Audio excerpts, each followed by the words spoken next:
เดี๋ยวดูเดี๋ยวรอดูมีหลายคนมีเยอะเอาเป็นว่า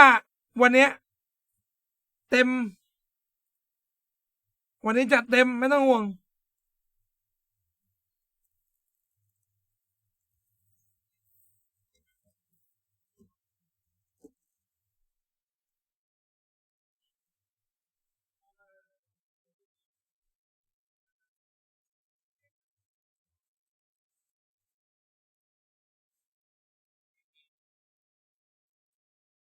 โอเคมาสวัสดีทุกคนด้วยนะครับเราวันนี้เป็นรวมปาร์ตี้ใหญ่ น่าจะเป็นครั้งแรกเลยที่หุ่นยนต์คลั่งทุกตัวในกลุ่มพวกเราทั้งหมดนะครับมารวมตัวกันนะครับวันนี้มีกี่คนวะเนี่ย1 2 3 4 5 6 7 8 9 9 ตัวคิดว่าน่าจะมี10 ตัวด้วยซ้ำเดี๋ยวตามกันมาอีกใช่วันนี้10 ตัวเลยเบิ่มคือลือแต่วิลลี่ไม่มานะใครรอวิลลี่วันนี้วิลลี่ไม่มานะเออ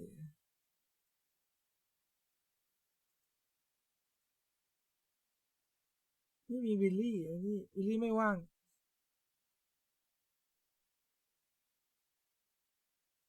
อืมภูมิก็ยังไม่มานะภูมิก็ยังไม่มาภูมิไม่ค่อยว่างช่วงเนี้ยถ้าใครสังเกตดีภูมิยังไม่ค่อยว่างอืมแนวล็อกเออภูมิยังไม่มาภูมิน่าจะตามมาทีหลังเหมือนกันว่าเดี๋ยว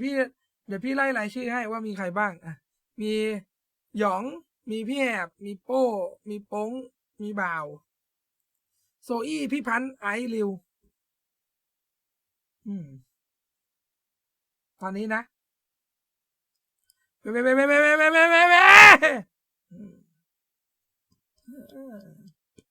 ็นไงไลน์อัพดุดันปะไลน์อัพรู้เลยว่าแม่งคุยกันไม่รู้เรื่องแน่นอนวิ่งกันให้ว่อนวิ่งกันให้ว่อนบอกเลยวันนี้เต็มระบบสวัสดีครับสวัสดีครับไหนใครตามมาจากทิกตอกบ้างพี่ขอโทษจริงๆนะมันโดนแบนพี่ไม่ได้อยากให้มันโดนแบนเลยเอาจริงๆพี่ไม่อยากให้มันโดนแบนเลยพี่ขอโทษ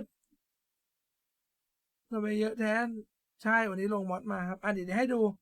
เดี๋ยวเพราะว่าเดี๋ยวเขาน่าจะเรียกรวมตัวเรียกรวมเสียงละโอเคมานี่เดี๋ยวดูเลยนี่ว่าเป็นใครยังไงบ้างนี่ดูดินี่โอ้โหโดนแบนวันเดียวเหรอครับอืมอืมดูดิยาวเหยียดเต็มห้องหรือว่ากดกูกดเริ่มยังไงเนี่ยสวัสดีครับสวัสดีครับอืมแน่นอนบอกเลยว่าวุ่นวายแน่นอนเฮ้ยอย่ามาพูดแล้วหรออย่างเมนใครซูก้าครับพี่ก้าครับอ๋อปิดไม้แยกกันอยู่ขนาดนี้มีโอกาสถึงด่าน100ไหมเอาด่าน5ให้รอดก่อนครับตอนเนี้ยวันเนี้ยห้องรอตายอาจจะคนเยอะก็ได้ใครจะไปรู้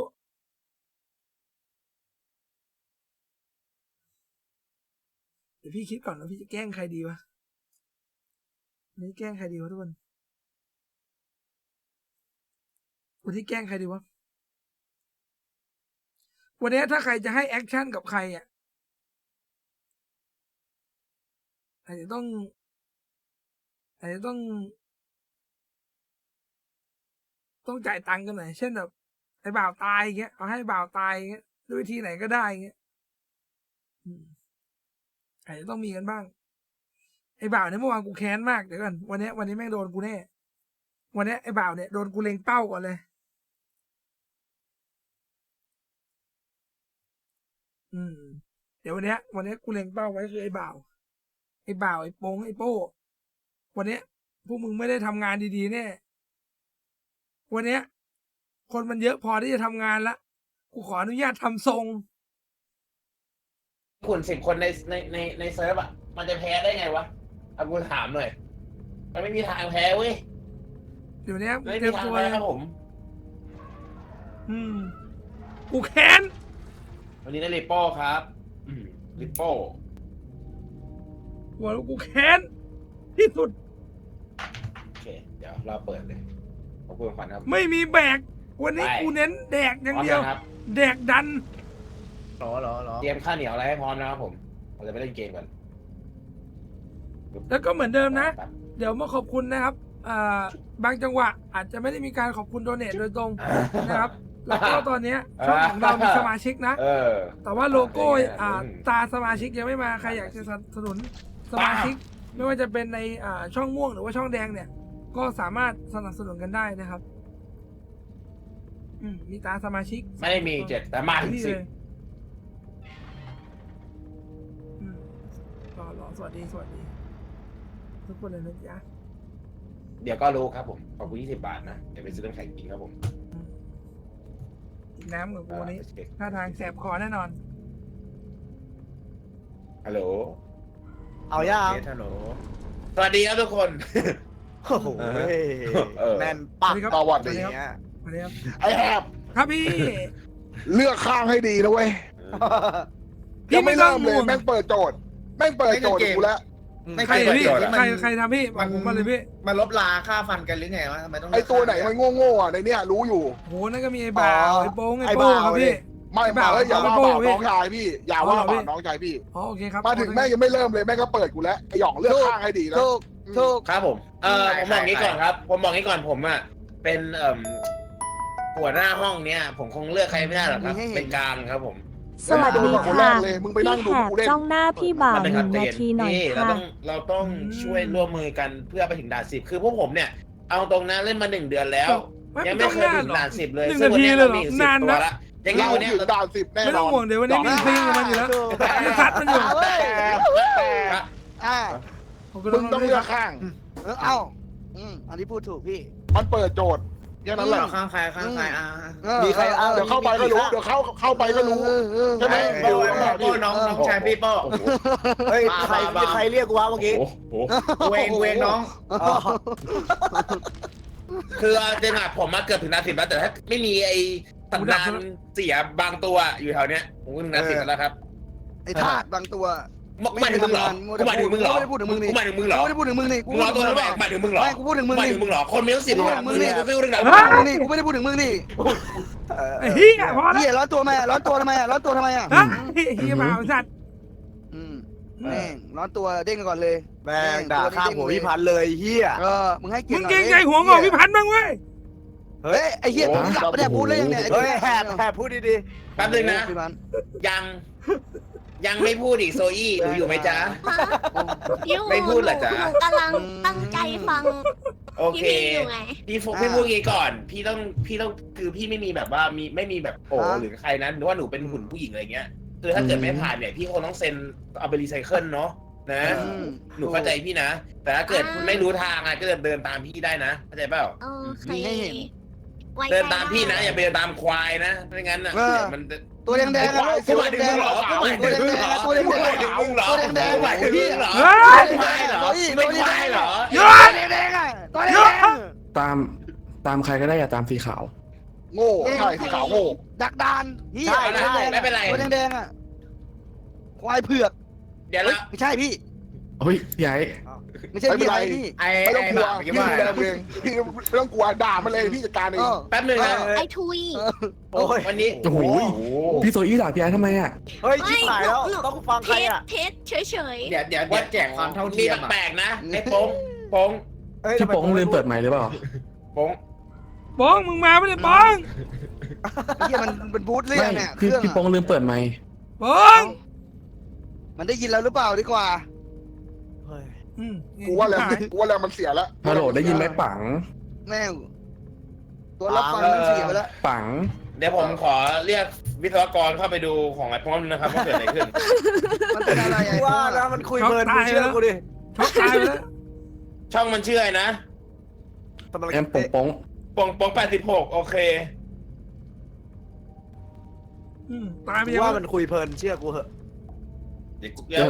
ขอพูดร้อนตรงนั้นเดี๋ยวผม ยากครับ เอาเดี๋ยววิศวกรโทรไปหาแป๊บนึงครับ อย่างนี้ใช้ไม่ได้ครับผม พี่แห่แม่งเลี้ยงน้องยังไงให้มันเป็นอย่างนี้ กูจะรู้ไหมล่ะ เคลียร์ดิ เฮ้ยเรียกน้องบ่าวเลยดีเรียกไอสิ อ๋อ เป็นกูเว้ย ครับ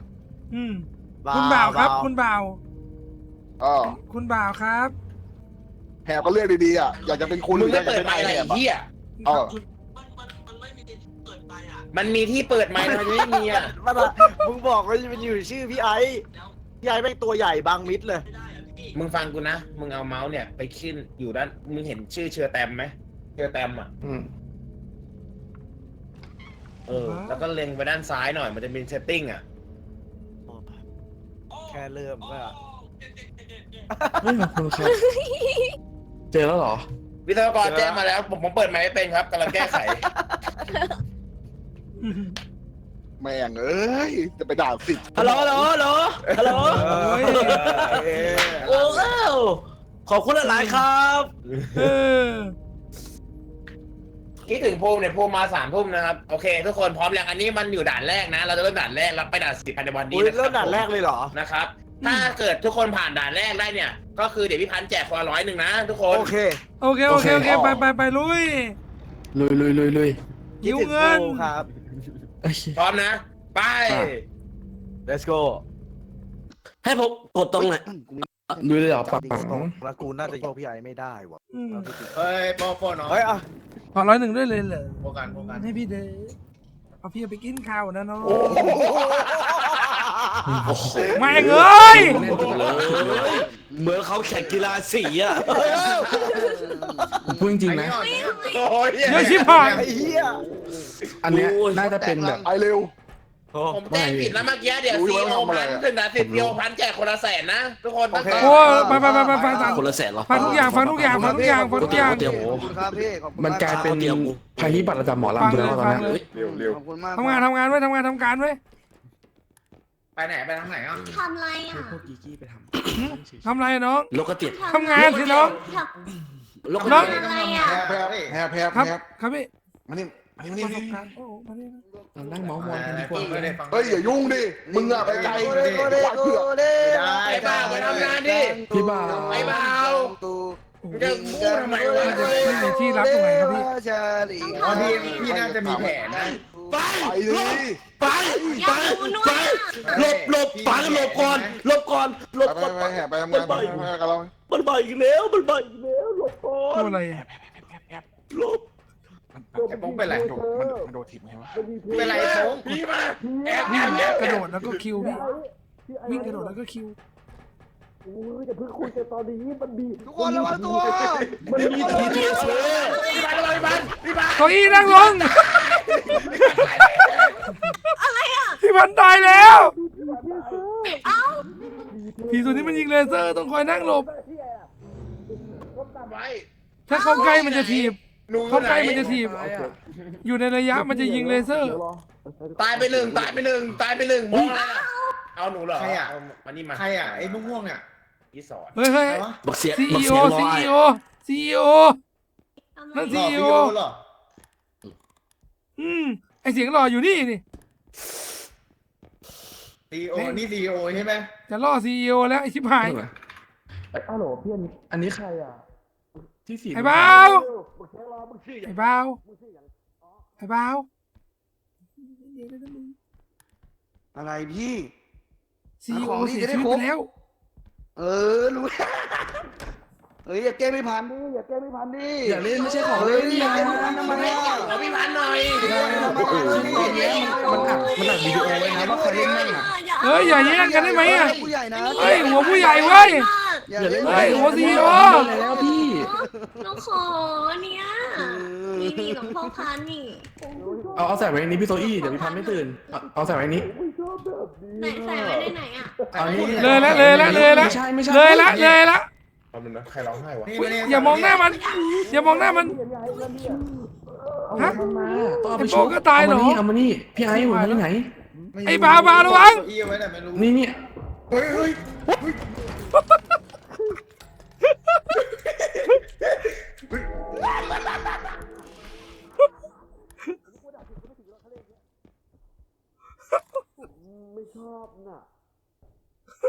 โอ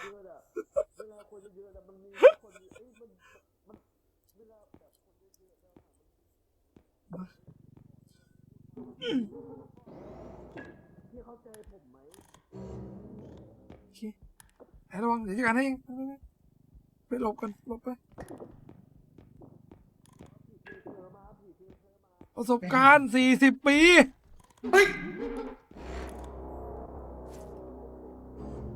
ไม่มีอะไรไอ้อย่าไปกลัวเข้าใจไหมนั่นไงโดดสิโดดดิไอ้โดดก้มลง ไอ้เหี้ย ถ้าอยู่ บอกกูเร็วๆดิ ถ้าอยู่ใกล้มันจะถีบ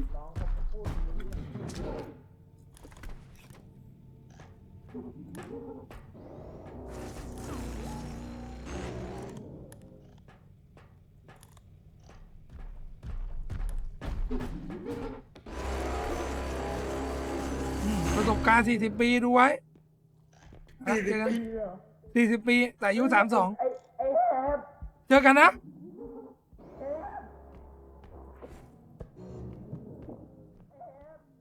สู้ๆไอ้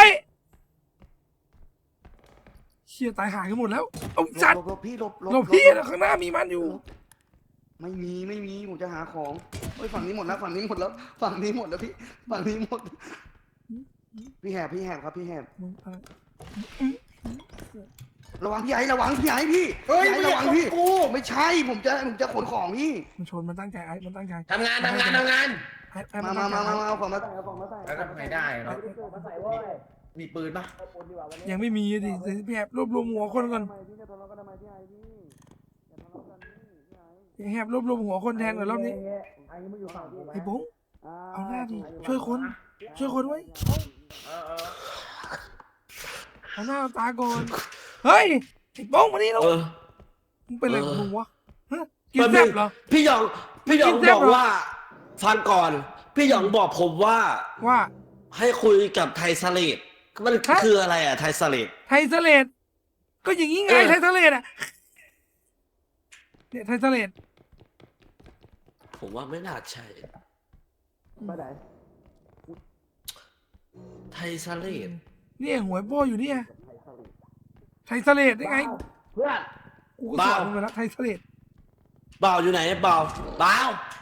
เชี่ยละ บ่าว เพื่อนเรียกทำไมปัง เฮียมันกระทืบของทิ้งหมดเลยเก่งสักแค่ไหนวะตัวเนี้ยเนี่ย เฮ้ยเดี๋ยวดูดิมูลค่าหายหมดเลยพี่ต้องหาเพิ่ม ก็เอาไปเก็บก่อน มึงเขียนไปมึงเขียนไปเอาไอ้ขี้ที่ออกมาก่อนที่มันติด เอาก่อนกูจะเก็บ เฮ้ยพี่ไปไหนอะ เอาไป เดี๋ยว เก็บก่อนแล้วก็ขนเพิ่มไงแป๊บเดียว มันจะได้ไม่พัง ไม่เอามาก่อนมันจะได้ กู ไม่ครบ กูรู้แล้วแป๊บนึง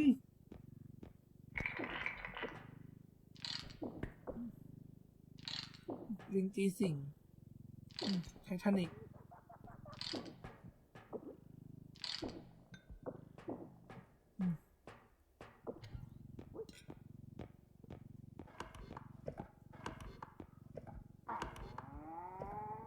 เฮ้ยเฮียสัตว์ บ่าวเพื่อนวันนี้หน่อยกูถามหน่อยกูขอไปดูกับมึงได้ปะก็คือพี่หยองบอกให้กูอะไปไทยสเลดกูไม่รู้ว่ากูจะไปทางไหน สัตว์ด่าน10ไอ้เหี้ยด่านแรกกูถามจริงๆเถอะแต่ละมือแต่ละเดย์งั้นเดี๋ยวกูแบกเอง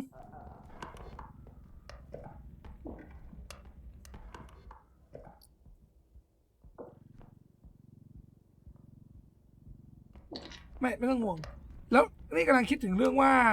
ถ้าเกิดว่าแฟบหมดจะทำไงวะเนี่ยโอเคเดี๋ยวเราต้องซื้อแฟบเรื่องนี้ไม่มีใครรู้นี่หว่า เสร็จกู เราไล่มึงไปเตะไอ้โอ้ไอ้โป๊ก เฮ้ยครบแล้วไป อย่ามองมันอย่ามองมัน เนี่ยเอารถมาดิ มา ขนไม่หมดเลย เออเร็วๆดิ จะรีบไปไหน 5,000แล้วเนี่ย มึงก็มาทำงานสิไอ้สัตว์แอบนะ แอบแม่งอยู่นั่นนะ ผีมันไม่ได้เก่งอะไรเลย ตายกันเบิดมากัน10เหลือ3กูงง อี ว่ะ กอันหนึงอีกอันหนึงบอกอีกอันหนึงข้างบนน่ะข้างบนนู่นน่ะ ใช่ครับไปถึงด่าน10ครับ ไปด้วยกันไปด้วยไกลครับเตรียมฉลองด้วยครับจุดพลุเตรียมเลยครับ ทางหน้าอย่าง ของหมดแล้วหรือเปล่าครับหมดแล้วกลับเลย โอเคไป กลับ ฮะ ไม่เห็นแม่กูสงสัย แล้วทำไมให้ พี่หยอกให้สุดไปทำไมวะมันคือ ไอ้ชัยเสลดมึงอะนะ เหมือนจะอ่านภาษาแบบภาษาอังกฤษภาษาไทยภาษาอีสานแบบนี้ปะเขาหมายถึงให้มึงอะแปลไทยเป็นไทย โอเคมาแล้วทุกคนฟื้นซะนะ6 ชีวิต6 ชีวิตมา10เหลือ4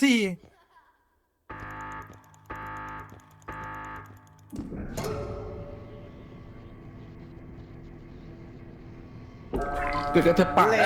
สุดยอดมากเลย กดเลย เฮ้ยขึ้นยานซีโอเร็วเหรอ มา พี่พัน แล้ เหรอ ว พี่พันไม่ได้อย่าเพิ่งพี่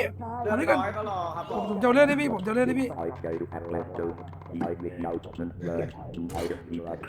โอเคพี่มาเข้าขึ้นรถเลยอันตรายแล้วเร็ว เตรียม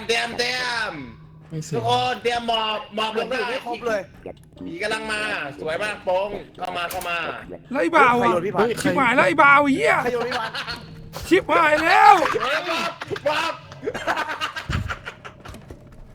หมอบเร็ว มอบ ผมมาต้อนรับไง สวย ผมพามาต้อนรับปังใครเรียกปังวะ ซื้อของให้ดีนะอย่า เป้ เอ้ยอะไรอ่ะ โอ้ซื้อของช้อปปิ้ง แฟบของดี ไม่เอา มึงถาม แฟบของโลกเอ้ยมึงถามอย่างมึง ไอ้บ้ามึงอีกแล้วไอ้สัส โอ้เพื่อนใช้ด้วยกัน มีตั้งหลายอัน ไอ้บ่าวสรุปตายเหรอ มันหมดแล้ว มึงตั้งหลายอันบ่าปล่อย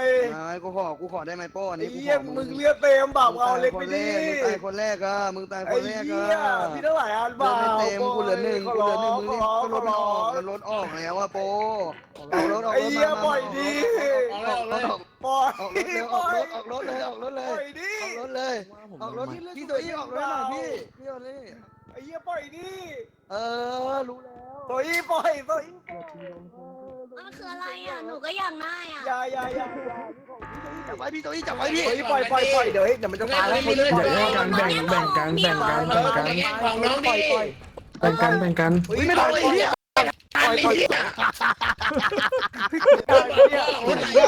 อายีน่าลง เหี้ยเฮ้ยแฟบกูใครกินหมดเลยอ่ะ พี่พันเอาเลือดให้ใครอ่ะพี่พันไม่มีเลือดนะ ไอ้เด็กแฟบกูไอ้เหี้ยป้อมึงอีกแล้วไอ้สัตว์ไอ้เหี้ยป้อ อย่านัว ไอ้เหี้ยหมาไม่ได้เลย กูขอให้ฟัง หลังไม้พันพี่อย่ากดอันนี้ข้างหลังมันเป็นการให้เลือดพี่ไอ้พี่พันให้เลือดใครไปหันหลังมาเอาให้ กดทันเหรอ โทษทีโซอี้โทษที พี่ทำหนูทำไม ที่ไม่ได้ตั้งใจ สายเคาะหัว คุณโจอี้ อย่าทะเลาะกันอย่าทะ อั เลาะ น กั นี้คุณโจอี้ใช่ไหมครับ ใช่ไหมคุณโจอี้ใช่ไหมครับงั้นเดินตามโป่งดีกว่าโป่งมีอะไรจะบอกด้วยนะมา ตามมา เอาไปคนเดียวอยู่กับโป่งมีแต่คนรอดนะฟังโป่งนะ โอเค แบ่ง ขอ เลือด แค่อย่างเดียว แบ่งเลือดดิแบ่งเลื อะไร สุภาพบุรุษแบ่งเลือดไว้หน่อยเห็นว่าหลังแดงเลย หันหลังให้โป่งหน่อยเดี๋ยวโป่งโอน power bank ให้ power bank สีขาวนะ power bank อ่ะนะ โอ้ พี่หยอกมาด้วยทำไมเนี่ย เอาไม่เป็น เดี๋ยว ไร เอาคนแก่มาตามผมทำไม พี่ไอ้ตามผมมา อุ้ยประคาเสียงรอไม่อีกแล้วประคาคือตลอดเลยประคาดิ เตะโปกเกตโปกก็ดิโปก ศูนย์เว้ยเวลากูอยู่กับสาวมึงมาตลอดเลย กระโดดกระโดด ศูนย์ว่ะ นะโถอย่าไปน้อยใจเฮ้ย มึงอย่าไปเซ็งเว้ยคนเรามีเสียงเป็นของตัวเองเว้ยเก็ตปะคนเรามีเสียงไม่เหมือนใครตัวเอง อย่างไอริวเนี่ยมีเสียงหล่อซึ่งมึงมีเสียงเขียว ก็ถูกต้องเสียงเหม็น แล้วพี่แหบล่ะ พี่เสี พี่ ยง แหบเสียงอะไรพี่เอ้ยเงียบ stop ไม่ไอ้ อันนี้เสียงเสื่อม พี่แหบเดือดแบกมากค่ะ อุ้ยขยันสุดๆหัวหน้า ธรรมดาเนาะ มึงอย่าสนใจแสดงความเป็นสุภาพบุ พี่ รุษเข้าไว้โอเคไหม พี่หยองพี่หยองมานี่หน่อยขอพูดหน่อยขอนึงมานี่หน่อย เจอที่เรือเจอที่เรือ เจอที่เรือเจอที่เรือพี่แฮบเจอที่เรือ เออ ไม่ใช่เวลานี้ออกไปก่อน มันมาอีกแล้วอ่ะปังพ่อตาก่อน เฮ้ยมึงกลัว พอตาปืนต่อเงียบดิพี่จะมัน กลัวเหตุการณ์นี้ เนี่ยพี่ ไม่ต่ำกว่า3 ศพ เงียบเฮียยิงรัวปืนคนเลยเฮียเร็ว โซอี้อยู่บนนี้ขึ้นมาสิอยู่นะไม่หนูขึ้นมานี่สิขึ้นมาหนูขึ้นมานี่จ้าขึ้นมานี่กดกระโดดนั่นแหละไม่ขึ้นฟังพี่นะตัวเนี้ยมันไม่น่ากลัวเป็ดเนี่ยอย่าไปยุ่งกับมันส่วนไอ้พ่อตาปืนโตเนี่ยหนูอย่าไปพูดให้มันได้ยิน อุ้ย พี่อย่าจับมัน เงียบพี่พันอย่าไปจับเป็ดดิพี่เป็ดมันเป็นเอเลี่ยนฟังผมนะ นี่เลยนะ เจอมาก่อน ยาวหันหลังหน่อย ครับผม เลือดจะได้นี่ขอหน่อยสิ อ๋อได้ครับ พี่ผมเพิ่งให้เลือกพี่ไปไม่ใช่หรอหมดแล้วหรอ แปลกอ่ะยืนมุมเนี้ยหันหลัง พี่ดูพ่อตาสิ เพราะตาเนี่ยไม่ยากตามันตาบอด มันได้ยินแค่เสียง เจอมันเมื่อไหร่เนี่ยอย่าไปพูดให้มันได้ยินเข้าใจหรือเปล่าอย่าไปพูดให้มันได้ยิน เจอปุ๊บให้หมอบต่ำไว้ คือไม่ต้องพูดอะไรเลย มีคนตาย กูรู้แล้วไม่แปลกใจยิงรัวขนาดนั้น แม่งโป้งจะฉักโป้งอยู่ พี่ เลย พาหนูไปหาของตามพี่มาจ้ะ ไอ้มึงจับเป็ดแล้วโยนขึ้นโยนลงมันก็ตายแล้ว มันทำเควส ไปด้วยได้ไหม ใหญ่อะ คีย์หลักของเราเนี่ย เราต้องหาของมาใส่รถเข็นโลตัสงงไหมนี่พี่สอนยก เนี่ยเห็นของนี่ไหมลองยกดูหนูยกไหวไหมจ๊ะนี่รถอยู่นี่ กดคิวดิพี่ไอ้กดตัวคิว รถอยู่นี่ นาก ด ยก คิวมัน พูด จะ เสี เป็ ย น งรถ ก ตั ระโด ด ดลองดู พูดเสียงเหลืองใช่แล้ว นี่เห็นปะ มึงว่าใครพูดเสียงเหลือง ทำไม ไอ้ริวมึงว่าไอ้กูบอกเฮ้ยมึงมาดิเซเอา ไปสิจ๊ะ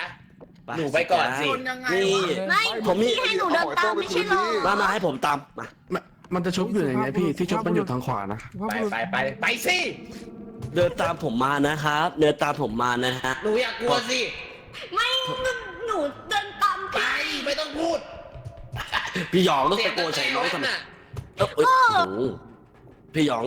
เสียงแต่แวดอยู่คนนี้แหละไปไม่ต้องพูดหาของเว้ยอะไร อย่าทะเลาะกันอย่าทะเลาะกัน มึงไปไหนมา ของมาของ อุ้ยข้างหลังเป็ด ผมเอาของมาให้พี่สดเฮ้ย มีไอ้ของอยู่ในห้องอ่ะพี่เข้าไปเอาของกับผมนะ พี่ผมเอาต้น ตาเขาเกียนมาให้ด้วย ดี ฟังมึงไม่ไหวเว้ยมึงฟังพี่นะวิธีทำให้สาวประทับใจ101นะเว้ยผู้หญิงไม่ชอบเสียงหล่อเข้าใจปะผู้หญิงชอบมีคนเทคแคร์ชอบคนเล่นมุกตลกชอบคนพูดไม่ค่อยรู้เรื่องพี่ว่า โอเค ให้สาวได้ยินให้ได้มากที่สุดเว้ย ผมไปแล้วเมื่อกี้นะพี่บอกให้ผมไปไทยทะเลอ่ะ ผมไปละแต่มันไม่มีแต่ทางลาดยางอ่ะ ไทยทะเลทางลาดยางเฮี้ยงวะ เดี๋ยวมึงรู้เปล่าว่า Google Translate คืออะไรอะ โอ้ย เฮ้ยกูถามอะไรอย่างดิมันชนล้มได้ไงวะ อะไรนะ ผมไม่ได้ พี่พันชนกูล้มอ่ะแล้วกูแบบ วิ่งกระโดดแล้วกดคิวไป ไม่พี่ไอ้ปอพี่หยองบอกทำไม ผมไม่เกี่ยวครับ ผมไม่ได้พูดอะไรเลยครับ โอเค ผมบอกเองครับพี่ อย่าทะเลาะกันเลยครับก่อนละไอ้บ่าวช่วยดี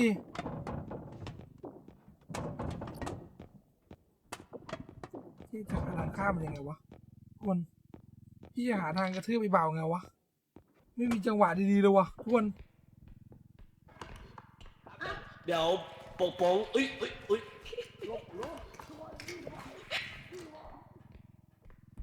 ตายแล้ว ใครเสียชีวิตอ่ะ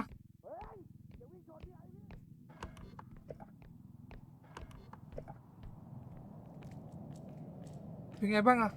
หัวใครบ้างอ่ะมีใครตายบ้างอ่ะ ไม่รู้เดี๋ยวไปดูก่อนพี่ ผมรู้แค่พี่โป้เมื่อกี้ผมได้ยินเสียงปืนดังขึ้นมาเพิ่งนะ งั้นช่วย ไปเช็ค โป้ ก่ ก่ อ อน นแล้ว นะ กัน มี นะ ใครตายไหม นี่มัน10,000 กว่าแล้วอุ้ยไปกดจมูกมาแล้วเฮ้ย ไม่รู้ ไอ้ริ้วไปกดจมูกมาทำไมอย่ากดจมูกมันระเบิด โอเค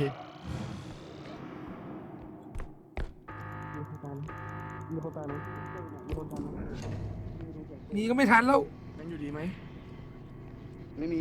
รอใส่รถ แต่เมื่อกี้น่าจะมี ลาลาลา ไอ้เหี้ย หลันลาเอาโป้ ขอเลือดหน่อยเบาขอเลือดหน่อย ไม่มีเหลือแล้วกู เฮ้ย เหลือหนึ่ง พี่แหบครับ กูเหลือ พี่ ห แห นึ่ บ ง ขอเลือดหน่อยพี่แหบขอเลือดหน่อย เหรอมึงตัวแย่งกูเลย พี่แหบขอ ไม่ให้ หน่ มึ อย งไม่มี ขอ ทาง เลือดหน่ ไม่ อย มี ขอ วัน เลือดหน่อยขอเลือดหน่อย ขอให้ ขอเลือดหน่อย พี่ไอ้มาพี่ กราบส้นตีน พี่ไอ้ขอเลือดหน่อย ไม่มึงจะโดดใส่กูทำไม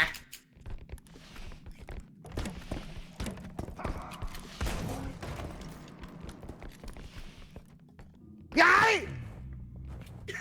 เฮียโฟเออ พี่ไอ้มานี่เร็วพี่ไอ้มานี่เร็วพี่ไอ้พี่ไอ้มานี่พี่ไอ้วิ่งมาวิ่งได้พี่ไอ้มาเร็ว ไม่ เก่งมากพี่มานี่โอ้โหสุดยอดพี่โอ้โหแสดงสปิริตหัวหน้าเลยพี่เวอร์เกิน ในสถานการณ์ที่ฉุกเฉินและกดดันขนาดนี้พี่กลับเลือกที่จะดึงรถโอ้โหเวอร์มากพี่พันธุ์โอ้โหมึงเอาขัดกันจริง เดี๋ยวกับกูเกี่ยวอะไรเนี่ยไปทะเลาะกันสิไม่ต้องสามนาทีไม่ต้องสามนาทีกันหรอกทีมเราอะ ด่าสิบเมเห็นด่าสิบเมเห็นด่าสิบเมเห็น แม่งเอ้ยสามนาทีกันสุดๆพวกเรา โอเคสวัสดี โน้ตสบุก อันนี้คือโป่งๆนะรับฝากได้เพราะว่าโป่งๆมาแอบไปดิมาแอบผมมาแอบให้ผมเดี๋ยวก็ไปผมก่อนหันหน้า ไม่ มา หา หา แล้ว พี่หย ห้ อ อง งสองอยู่ไหนวะเนี่ย พี่หยองผมเขินอะอย่าเขินดิอย่าเขินดิพี่ทำมันเขินเลยใครทำคนมั่นใจเองผมมั่นใจตัวเอง อุ้ยเหี้ยอะไรกันวะ จะไปรู้ไหมล่ะ อันนี้คุณ เปล่า ใช่ไหมครับ เมื่อวานมึงทำไมวะกูข้องใจวะ ทำอะไร เมื่อวานมึงทำกูทำไมวะ ไม่เคยทำพี่ ที่ นะ มึงจับกูอะมึงทำทำไมวะ ไม่พี่เรื่องมันก็นานมาแล้วอย่าไปจดจำเลยนี่มันวันใหม่แล้วพี่ มันเปลี่ยนไปแล้วพี่ยุคสมัย อืม เราร่วมมือกันดีกว่าเราร่วมมือกันดีกว่า ปากมืออะร่วมมือตอแหลวะเนี่ยไอ้พอกูเผลอก็เอากูอีก โป๊ะเนี่ยจะบอกให้ว่า การที่เราจะมาทำงานแบบนี้ก่อนที่เราจะไปส่งมันลองดูหน่อยครั้งนี้มีของมั้ยอยากโดนจับอ่ะอุ้ยโดนจับมันจับแล้วเอาไปคุกเอาไปข้างในเอาไปนู้นเอาไปข้างในเฮ้ยไอ้บ่าวเอาไปข้างในนี่ตามมา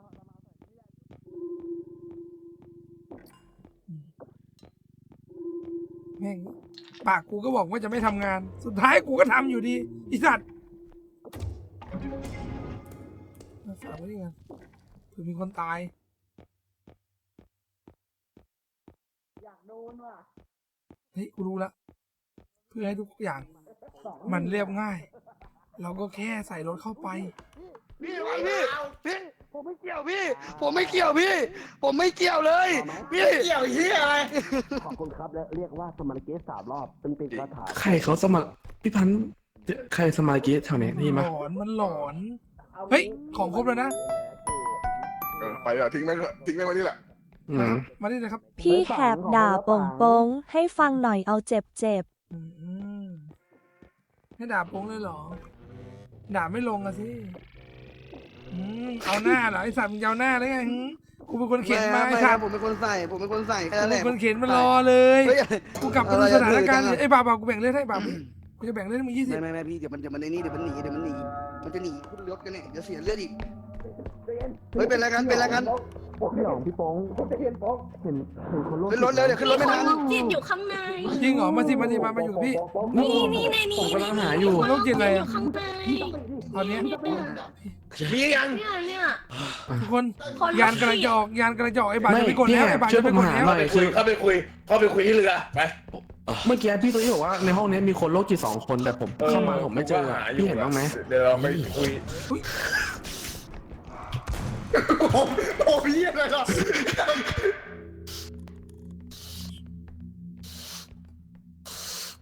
ลูกจากพี่ไปก่อน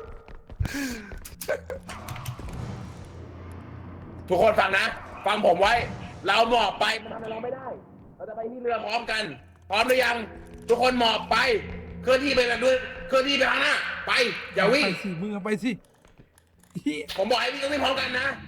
วิ่งพร้อมกันนะ1 2 3วิ่ง มึงคิดว่าพวกกู2 ขวบเป็นไง อยู่โค้งหน้าอยู่โค้งหน้าระวังอยู่โค้งหน้า สมันเกตเลสเปมาผมทำให้ดูโชอี้เดือดตะ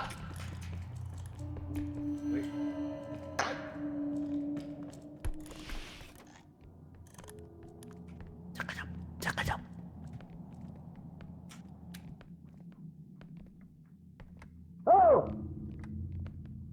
ไอ้ป้องไอ้เหี้ย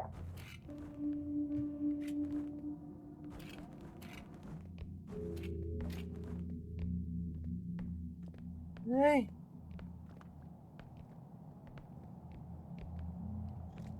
เฮ้ยเดี๋ยว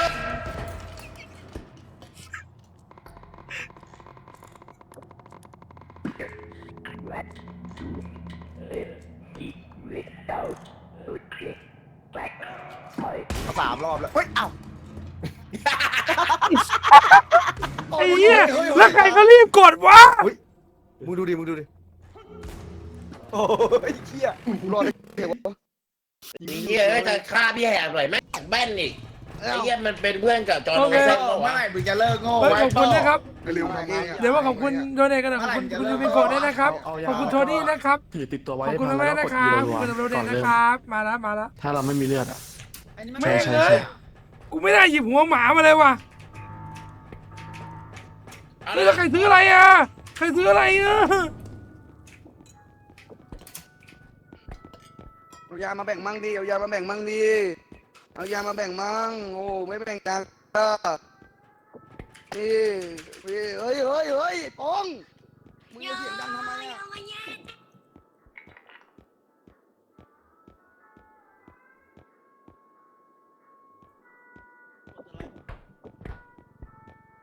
กดนะเพิ่งชนนะ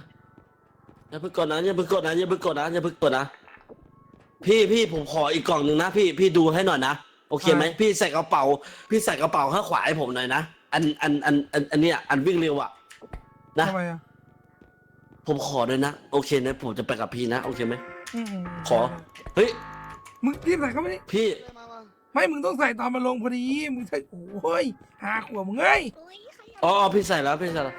ใส่นะเอานี้ด้วย ำสัตว์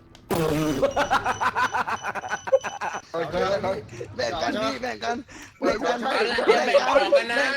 สัตว์เอ้ย แบ่งกันพี่แชร์กันพี่พี่โตแล้วพี่แบ่งน้องมั่ง โอเคโอเคโอเคโอเค น้องมั่ง ดู พี่ ตัวอี้ไปกดรถเลยนะ พี่ เฮ้ยเอามาไอ้นั่นหรอพี่เอามาไอ้นั่นหรอไม่เอามาก่อนมึงมาดูนี่ ผมเอามา ไอ้เสียงหรอไอ้เสียงหรอมึงมาดูก่อนมึงมาดูนี่มึงจะเพิ่งกดรถนะมึงจะเพิ่งกดรถนะ กดไปแล้วกดไปแล้ว กดรถคนหนึ่งที่ของกูเพื่อน มันไม่เข้ารถไม่เข้ารถอ่ะ กดรถไปแล้วอ่ะมึงเอาอันเดียวไปดิเลือดมึงเยอะนั่นน่ะ เคไม่แล้วไม่เข้ารถ ที่ไม่ได้หยิบไปหยองเลยอ่ะไอ้เหี้ยอยากช่วยมันอ่ะไอ้เหี้ยกูตายเลยไอ้สัตว์เอ้ย เร็วออกรถเร็วจะไปแล้ว อุ้ยใครวะเนี่ยไอ้เหี้ย ก็ปล่อยแกตายไปเลยมานี่ โอ้ย ขึ้นรถ ไอ้โป้งไปกดรถดิ แม่งเอ้ย ไปกดดิไอ้ใครเนี่ย มึงไปกดไอ้ริวไปกดดิมึงจะไม่อยู่ กดให้เอาพี่เอาไปก่อน อะไร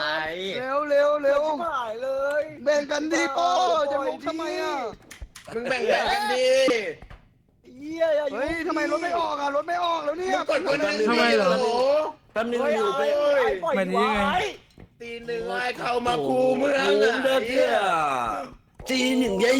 กันมา ไม่คือเมื่อไหร่มันจะได้ไปวะ เฮ้ยกดรถอ่ะไอ้โป้งลองกดรถหน่อย กดไม่เป็นผมขับไม่เป็นแหละ กดยังไงอ่ะ ทำไมอะมีอะไรอ่ะ ผ ทำไม ม ถึ ขับ ง ไม่กด มันออกไม่ มึ ได้ งจะกดตรงนี้ไง ไม่เรากดนี่ยังเรากด กูจะไม่ช่วยใครแล้วไงกลัวได้แค่เนี้ย ไม่เกี่ยวอะไรกับพี่แฮ เกมเนี้ยคือเกมอมองอัส พี่แหบบอกว่า มึงจะเป็นฆาตกร ดูเขาก็ละหายไปเหลือแต่หัวไส้อ่ะ ไม่รถไม่ออกเนี่ยตัวเนี้ย มันบักปะ พี่ไอ้ไปดูดิ ไม่มันบ้าต้องเข้าใหม่บ้างอย่างเงี้ยต้องเข้าใหม่ ใช่แล้วก็พี่ อะไรอ่ะ อุ๊ย ง หลายก็ตายได้ ต้องมันบั๊กเหรอว่าสร้างห้องใหม่สร้างห้องใหม่ เราสร้างห้องใหม่สร้างใหม่สร้างใหม่ โอ้อะไรวะโอ้ แม่ง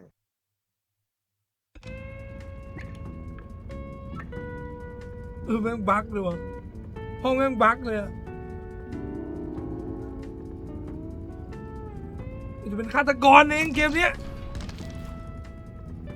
ไม่มีคำว่าผู้ชายที่แสนดีพี่ชายที่รักน้องไม่มีอีกต่อไป เกมเนี้ยคือเกมฆ่ากันสัตว์เอ้ยไม่ไหวแล้ว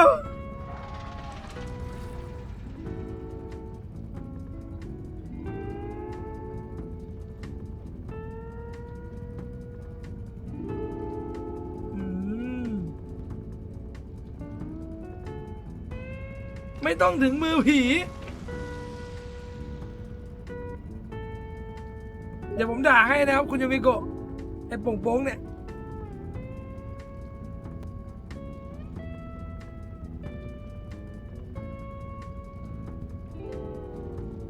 ถูกต้องผีไม่ต้องฆ่า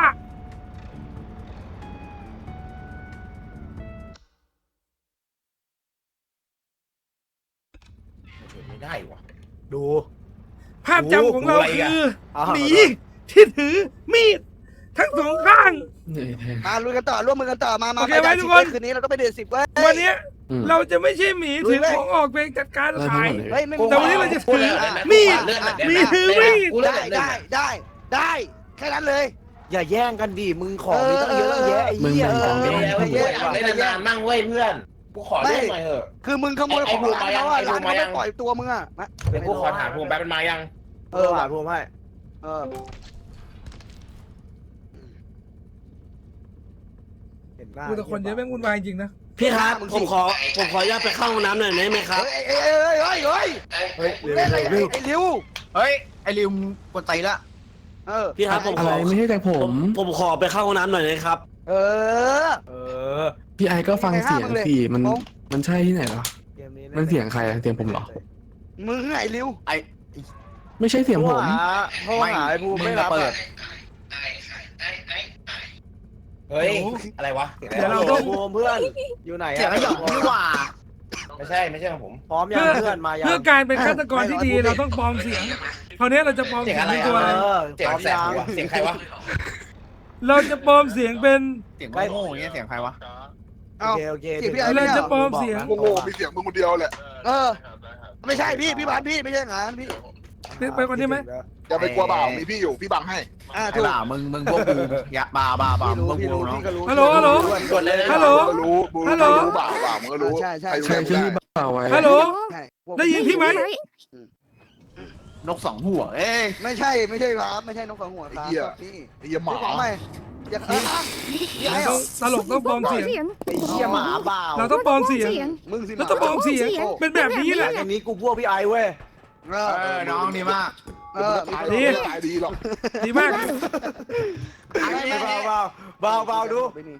เบามึงยังได้เลยไอ้ดีใครยังไม่ได้เว้ย ซื้อแฟบนะ ไอ้ป้อว่าไงครับพี่มึงก็เห็นอยู่ว่ามึงทำกูแล้วมึงตาย2 รอบอ่ะมึงลองเปลี่ยนไหม พูดทำไมหน้าตาพี่เปล่าเป็นสีแดงเป็นไรอ่ะ เฮ้ยใครออกรถอ่ะเฮ้ยใครออกรถเฮ้ยไปเอายามีคนออกรถ มีคนออกรถ ตายอีก แบงค์น้อยนั่นดิ มาเร็วพี่แฮบ เอาเยอะมันค้างอยู่ปะเนี่ยเฮ้ย อันนี้ กู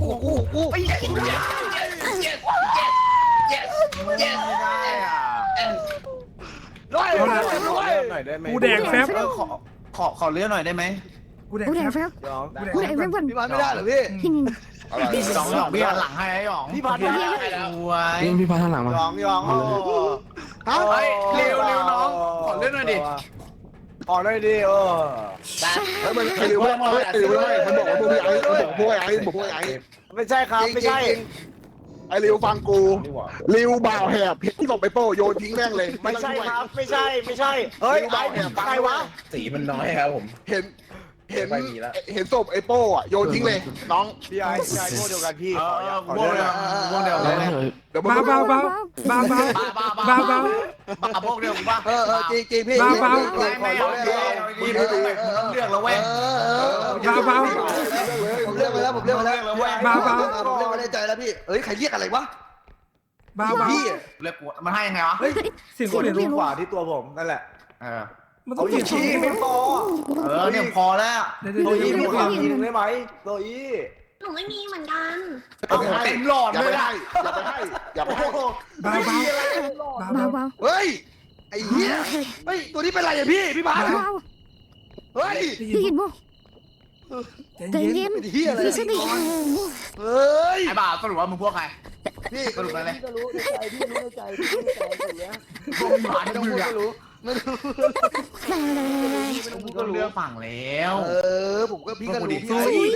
มันหนักเกินไปทำไม่ได้หรอก เสียงเป็นเหี้ยอะไรพี่ ใครมันเป็นไรวะเพราะว่าไม่โตแล้ว อายุพี่ก็33แล้วปีนี้พี่ ใครใครเป็นพี่แก มาเร็วชื่อกันเยอะเร็ว ฉันไม่ใช่พี่แก ไปไอ้เหี้ยขยันพูดซะด้วยพูดไม่รู้เรื่องเฮ้ยอย่ามาดูพี่หน่อยดิเหี้ยส่งเขาไปโรงพยาบาลคนชรานี่ไม่ไหวแล้วเนี่ย อะไรวะใครเป็นใครชื่อแฉมกันที่ไม่รู้จัก โอ้ย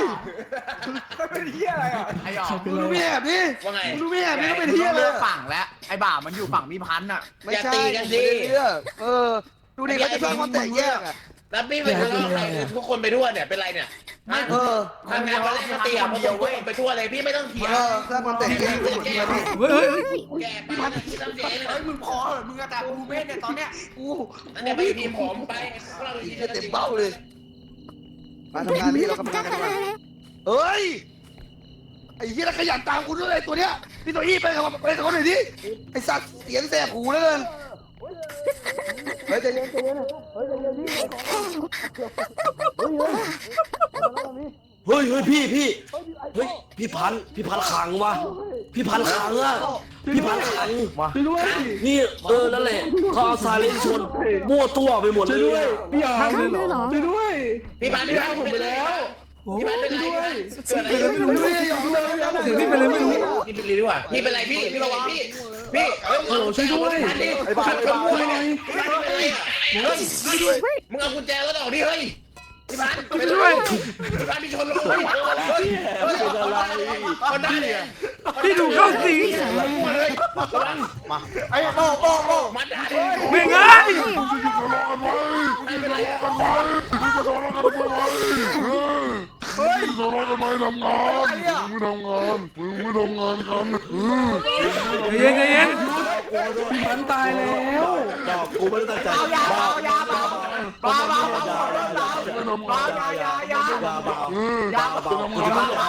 จะตั้งใจแล้วกูจะตั้งใจสวดมนต์กูจะตั้งใจให้มันสวดมนต์สามจบกูจะตั้งใจ จะทำงานไหม ไอ้ทำ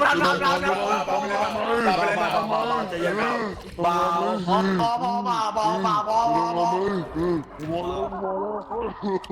เดี๋ยวมาแล้วเอาละแผนของเรามาแล้วทุกคนแผนของเรามาแล้ว มันจะไม่รู้เรื่องมันจะไม่รู้เฮ้ย มึงเป็นเฮียอะไรวะได้สติยัง กูชีพอ่ะได้สติยา อันนี้ศพใครอ่ะพี่โป้งเหรอพี่โป้งเหรอ เป็นไรอ่ะ เอ้าทำไมไม่เอ้า ไอ้เบา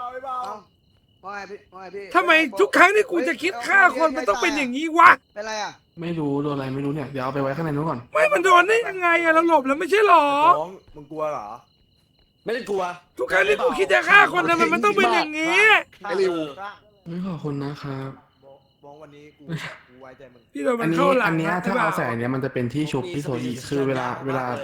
าเงินมันครบใช่ไหมมันจะชุบคนที่อยู่นี่แค่เกิดแต่เนี้ยเป็นพี่ไอ้ไปข้างหลัง สวยริวสวย ไอ้ริวไอ้เฮีย ด่าน้องกู นี่แหละเป็นคนพี่ที่แบบครับ มาดีกว่าเว้ย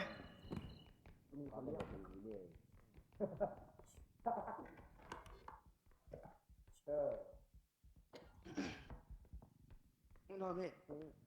ไม่เห็นพี่ พี่บ่าวช่วยเราหน่อย มาช่วยกัน แม่งเอ้ย ครบแล้ว ไม่เป็นไร เราต้องพยายาม มาทางนักศึกษาเหรอน้องน้องตัวจมูกอ่ะไม่เห็นหยิบไม่เห็นแตะไหมกลัวเปื้อนเหรอมือจะเปื้อนเหรอ มือจะเปื้อนหรือเปล่า ยังไงมือจะเปื้อนหรือกลัวสกปร ไม่ ก หนูเป็นเด็กฝึกงานไง เอ๊ะแต่ไม่แตะไม่ต้องอะไรเลยกลัวฝุ่นกลัวอะไรหรืออะไรกลัวอะไร เด็กสมัยนี้ไม่ต้องสอน อย่างนู้นหน่อยดิเด็กสมัย เด็ นี้ ก ไม่ ส ทำ มัย งาน นี้ต้อง ทำอะไร ให้ เล ส ย อนงานเหรอสมัยอ้ายแบบสมัยพี่เนี่ยไม่ได้มีนั่งสอนแบบนะจ๊ะ ถูก แต่ทำงานเนี่ยทำเองบ้างไม่ใช่เรา อ่า คนอื่นสอน เอ เนาะ อ ที่ไม่พูดเยอะละกัน ให้หนูเข้าใจเอง จะไปหา เป็น ไม่ เปื้อน ของ มือเปื้อนไม่ได้เลยเนี่ยเด็กสมัยเนี้ยสมัยก่อนนี่มือนี่ ลา เปื้อน ออก น้ำ ไปอยู่ตำ มั แหน่งอื่นไหมพี่จะส่งไปให้ มือเปื้อนเหรอไปเร็วหาของเว้ย ทำงานกันดีกว่าเพื่อนถูก ไปเพื่อนเนี่ยโอ่งเนี่ยยกไหว อยู่ดีๆก็รักกันไอ้สัตว์ ยกสิ ไปยกสิไปยกสิ ยกสิ ยก เขาฟังอ่ะ ล้มเหรอแค่นี้ล้มเหรอแค่นี้ล้มเหรอ อย่าได้ไหมอย่าสะดิดสะดิ้งได้ไหม เดี๋ยวพัง พี่โจอี้ใจเย็นพี่โจอี้จะระเบิดพี่อย่าจะไประเบิด ไม่เป็นไรไม่ต้องสนใจ ค่อยๆยกสิ ผมขอโทษ ยกเบาๆสิ โอเค ค่อยๆ นั่นแหละ ช่วยกัน ลงไปเราของไปส่งดีกว่าครบแล้ว ไป เอาไปจ้ะ ปงเป็นผู้นำที่สุดยอด ไปหาของอื่นสิ อย่าให้เร็วช่วยเราก่อนให้เร็วช่วยเราก่อน อารมณ์ดีวันนี้ สวัสดีครับสวัสดีทุกคนด้วยนะครับ ผมเหนื่อยอ่ะแบกผมหน่อย อะไรดิอ่ะย่อลงไปครับน้อง อุ้มห รั น่อก ยอุ้มหน่อยผมเหนื่อยอ่ะจะไปไหนก็ไปอ่ะ โอเค มึงทำอะไร หลบไอ้ป้องมันเหนื่อยยบน้องกูเหนื่อย อย่าไปชนมันอย่าไปชน เฮ้ย อย่าไปชน ป้องเหนื่อย ขวาไปไหน หล เร็ว บ อย่าแกล้งกันดิโป้มึงอย่า ไม่ แก แกล้ ล้ ง งดิ ป้องกูแกล้งเหรอพี่แกล้ง ไม่แกล้งผมเห แล้ นื่ ว อย ผู้หญิง เฉ อย ยู่ ๆ เนี่ยมึงทำอย่างนี้เพื่ออะไรวะไอ้โป้ ไม่ มึง ใช่ ดู ค แย่หมดเลย รับป้องเหนื่อย เอ้ยอย่าน้ำตก โอ้ยไม่ต้อง ใครทำผมเนี่ยว่าก่อนใครทำผมเมื่อกี้ มาพี่จัดการเลย โอเค โอ้ยมานี่ดิทำอะไรน้องชาย หนูไม่ได้ตั้งใจหนูไม่รู้ ป้องอยากกินต้มไก่ไหมน้องรักอยากกินต้มไก่ไหม อุ้ยเขาไปกันหมดแล้วพี่อุ้ย ป้องเอาต้มไก่ไหมป้อง ไอ้โปรดฟังผมนะ ช่วยด้วย ไอ้โปรดเป็นลูกน้องผม ช่วย ผม ด้วย ให้เก้า ห พั ลาน น พอเถอะพี่ผมว่าเราสงบ มันเป็นลูกน้องผมไป อุ้ยแต่เล่นนะ กูจะเกิดปะเนี่ย บอกก่อนพี่ไม่ได้ทำนะ ไม่ พอเถอะพี่ขอร้องคุณสิ ไม่เกี่ยวนะบอกก่อนไม่เกี่ยวนะ เอ้า ขอร้อง ไม่มาพี่ แม่งไม่ช่วยกูด้วย ไม่มีอะไร ไม่คุณทำอะไรไปเมื่อกี้เนี่ยคุณ แม่งเอ้ย ป้องอยากกินต้มไก่ไหม โป้ อยากกินอยู่เฮ้ยโป โป้โป้ ว่าไง มึงแกล้งผู้หญิงทำไมวะมึงปล่อยเลยนะเว้ยโซอี้มึงหลอนพี่ ก็ป้องสั่ง เอ้ย ไม่ไม่ทำแบบนี้ ป้องสั่งป้องบอกให้ทำต้มไก่ หยุดโป ไอ้ ปล่อย โป้ มือ มึงวางผู้หญิงลงอย่างนี้นะเว้ย ตอนนี้เหลือ200แล้วนะ โอ๊ย หนูเป็นไรไหมคนเดินที่กูรู้จักไม่ใช่อย่างนี้นี่หว่ามึงทำได้ไหมผู้หญิงไม่มีทางสู้เหรอ สวย มึ มาก งเป็น พี่หย สั อน ง ดานเสีย ก็ป้องมาสั่งกูอ่ะ มึงสั่ง ผ คน ม เหร ไม่ อ สั่งมันไม่ผมไม่ได้สั่ง แม่สั่งแล้วมึงมองเฮียนะ มองเหี้ยอะไรล่ะมองเหี้ยอะไรมองเหี้ย เบาเพื่อน ทำงาน มือนึง บ้ามือหนึ่งบ้า มือหนึ่งอะไรมือหนึ่งอะไร ไม่ด่าสักวันมันนอนไม่หลับใช่ปะ พี่ไอ เฮ้ยโอ้ พี่น้ำต้มไก่ผมพี่พานน้ำต้มไก่ผมไปโอ้โหเป็นชุบหัว อุ้ยเฮ้ยอะไรอ่ะ ว้าว ไปสิคะหนูเข็นไปสิ ข จ้ะ องอันนั้นของไงอันนั้นอะ ไม่หนูฟังพี่นะหนูอ๋อ ไม่มีใครเห็นหัวกูเลย พี่หนูขอเรื่องในอยนี่ เฮ้ยไม่มีใครเห็นหัวกูเลย เรื่องหน่อยได้ไหม ไม่มีใครเห็นหัวกูเลย พี่ฟังเหตุผลผมก่อน ว่าจิตใจเราสกปรกอย่างนั้นเหรอนี่ พวกไอ้ เพราะว่าจิตใจของเราสกปรกเหรองั้นเหรอนี่ ว่าไง แล้วหนูก็เอาของลงมาหนูไปหยิบสิจ้ะ สวัสดีครับพี่โซยี่สวัสดีครับ เช้าเย็นโอเคก่อนอาหารหลังอาหาร ทำไมถึงทำแตกถามว่าทำไมถึงทำแตก เรื่องง่ายๆเลยนะหนูโซยี่ครับทำไมคุณ สมัยฝึกงานนะเขาไม่สอนมันหรอว่ายกของยังไงอะ ทำผิดนิดทำผิดหน่อยเรามีให้อภัยกันได้นะครับเอาจริงๆแล้วไม่ต้อง ยกของให้ทำแตกเปิดขวดน้ำไม่ได้ แล้วคุณอยากจะไปว่าน้องโซอี้ทำไมล่ะครับ ก็น้องก็ทำแตกแต่โอ้มันไม่แต่ก้าวหน้า ไม่ได้ตั้งใจหรือเปล่า ขอโทษแล้วมันหายปะฮะหนูลองโยนแก้วเนี่ยหนูลองหนูลองโยนแก้วลงเฮ้ย โยนดูขอโทษมันสิขอโทษสิแก้วมันหายแตกไหม ครับ แล้วแก้วมันหายแตกไหมหนูขอโทษโซอี้มันตัวตังไหมเล่นอะไร เพื่อนขอโทษเพื่อนไม่กูสอนน้องไงเพื่อนกูสอนน้องไงกูไม่รู้น้องจริงกูไม่รู้น้องเขาโยนจริงนี่เฮียกูไม่รู้น้องเขาโยนจริงเพื่อนกูแค่มาชดเฉยๆน้องแม่งโยนจริงใครผิดอ่ะกูมาชดกูไม่ให้มึงโยนจริงมึงบ้าหรือเปล่า แม่งไม่ถึง5 นาทีเลยจัดการจริงๆเปลืองตังค์เลยอ่ะ แม่งจะพอบอกก็ไม่รู้ ยาวเลย ดูทรงแล้วน่าจะเรื่องยาวเลย ใครสั่งใครสั่ง ฮัลโหลฮัลโหล สั่ง ตรง สั่งใช่ไหมโซอี้สั่งใช่ไหมสั่งใช่ไหมสั่งใช่ไหม ทางนู้นไม่มีผีอยู่ทางนู้นไม่มีผีอยู่แล้ววะ คนใช่ไหมดิวระวังคนใช่ไหมดิว โอ้โหไอ้สัตว์ มึงด่ากูเหรอ ไม่ใช่พี่ ผมจะเป็นต้องทำพี่ก็รู้ พี่เห็นไหมว่าผมพยายามฆ่ามันอ่ะ เห็นแล้วน้อง มันไม่โดนวะโอเคพี่ ผมไม่มีทางหัก ไม่เราต้องหาพันธมิตรเพิ่มไม่ยังตรงไม่ต้อง ได้ผมพูดไป เร็ว เปล่า เยี่ยมของพี่แล้ววะ ไอ้บ่าวมัน เอาพี่พันธุ์ดีกว่า มันไม่เอาเชื่อผมดิ สมานเกะ เหนื่อยว่าวันนี้กูทำใครไม่รู้เลยว่ะเหี้ยไอ้สัตว์เหนื่อยเลยว่ะ เอาพี่พันธุ์ ขอโทษทีพี่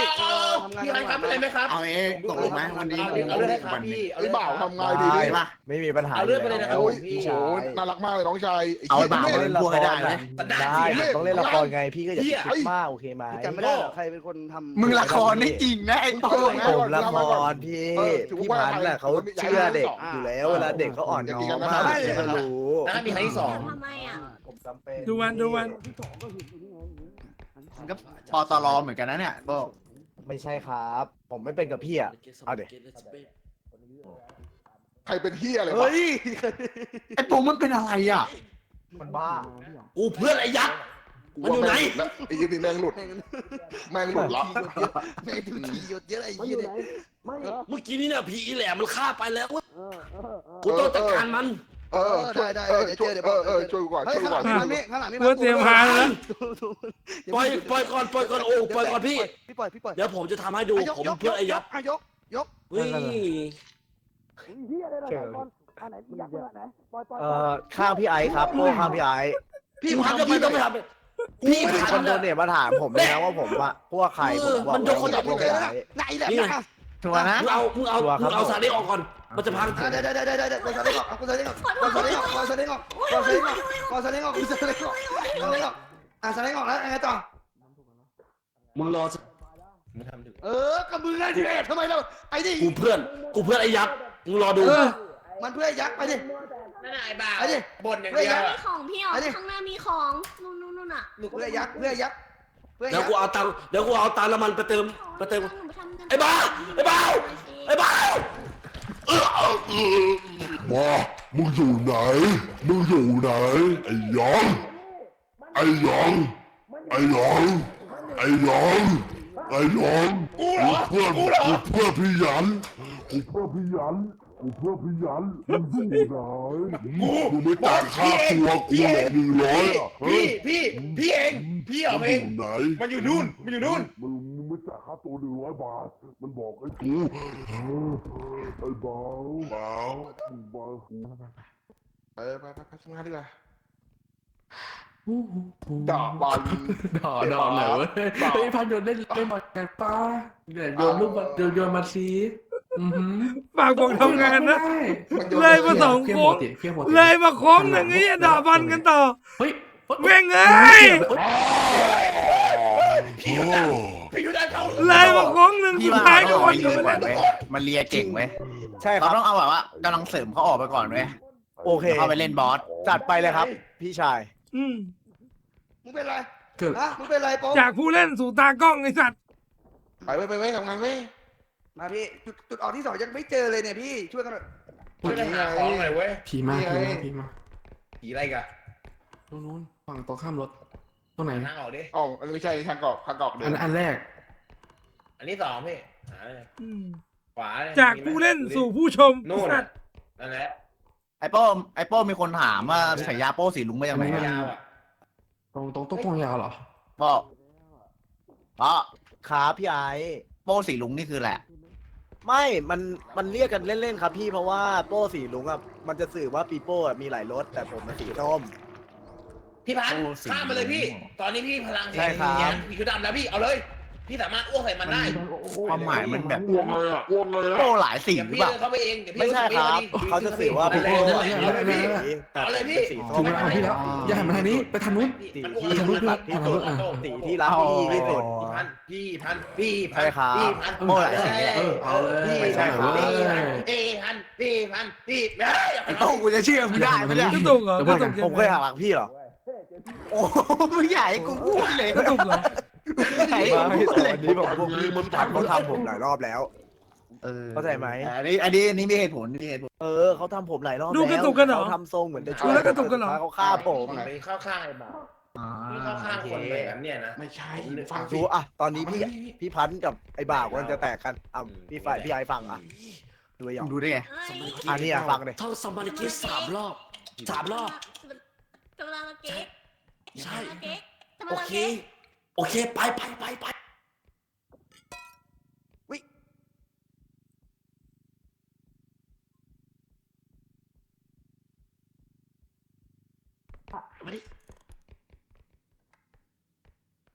หนูไม่ตามพี่ เจ โป๊ อ ต โร ลอ ค ด จิตอีกแล้วอ่ะ ไปสิไปยังคุยงานกันอยู่ประชุมมาเฮ้ย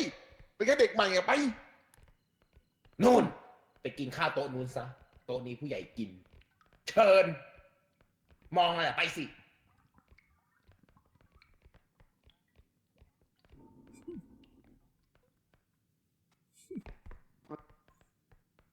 ยังฟังนะเว้ยพี่อย่าลืมไม่ให้เข้าข้างคนเรามันหลอกใช้ไงเข้าใจป่ะพวกแรงงานน่ะ ก็ไม่รู้เรื่องเลยนะ เดินหลอกเอง เออ พี่เด็กใหม่ไม่มองแล้ว ไม่เป็นไรหรอกทำให้เราไม่ได้หรอกเราก็หลอกใช้ไงไอ้บ่าวอะ ตามแผน มันโง่นะไม่เปลี่ยนพี่เด็กใหม่ มันเป็นแผนมันเป็นแผน ไปละไปขนของสิ ไปเร็ว เพื่อนตุยเยอะๆนะพี่ ได้เวลาขนของแล้วเรา ไป อ่าออกเร็ว หน้าทางตรงยาวนี้ปะ ตรงยาวเลี้ยวขวาหน้า เอาสัก ใช่ กูซึมเลย แม่งเอาสักกู ใคร ซึมเลย เอาก ว่ะ ระแตบผมไป โดนเนท วะ คุยกับกูเลยปะ แท็บคืออะไร ที่กำดักอ่ะกำดักหมูอ่ะ กระแตบ มึงใช้เป็นเหรอ ใช้เป็น วันนี้ทุกคนได้ครับเดี๋ยวคุยกับแชทก็ได้ปะ ไม่ดีล่ะเดี๋ยวไปดูคน กู อื่น จะเล่นยังไงละไอ้ห่าแม่งตายยาวเลยทีนี้ ตรงไปเลี้ยวขวา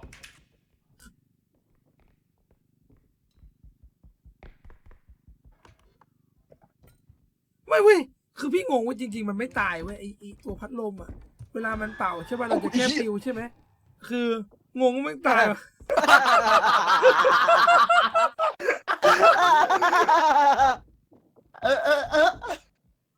ได้หัวเราะขำใช่ป้าขำใช่ป้าพวกมึงอ่ะฮะ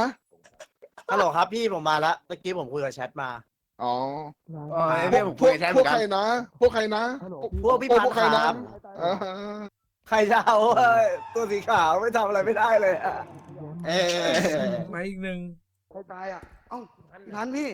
โดนได้ไง ไอ้ปองพวกใครปอง ก่อนหน้านี้ไม่เห็นเป็นไรเลย ป้อง กูยกให้มึงเลยปองอ่ะ มึงตั้งใจแอบหรือเปล่า ผมพี่ไอ้ครับ อะไรมึงดูนะของ ข้าวน้องชาย เกี่ยอะไรวะ กูจะรู้ได้ ไม่มีใครช่วยผมเลย เลือก เดี๋ยวพี่ช่วยเองเดี๋ยวพี่ช่วยเอง เตรียมตัว โอเคพี่ เมื่อกี้เนี่ยผมวางกับดักแล้วแต่ว่า มึง ไอ้บ่าวพวกใครบ่าว ไอ้บ่าว พวกพี่อยู่แล้วผมพวกพี่ สวย3 คนเอ้ย สวยเปล่ามึงเลือกผิด สวยเปล่า เวท เลือก กั ผิ น ดแล้วเปล่า ปีโป้ทำไม กูไม่ได้เกิด ทำไมสิ มาแล้วเว้ยมาแล้วเว้ย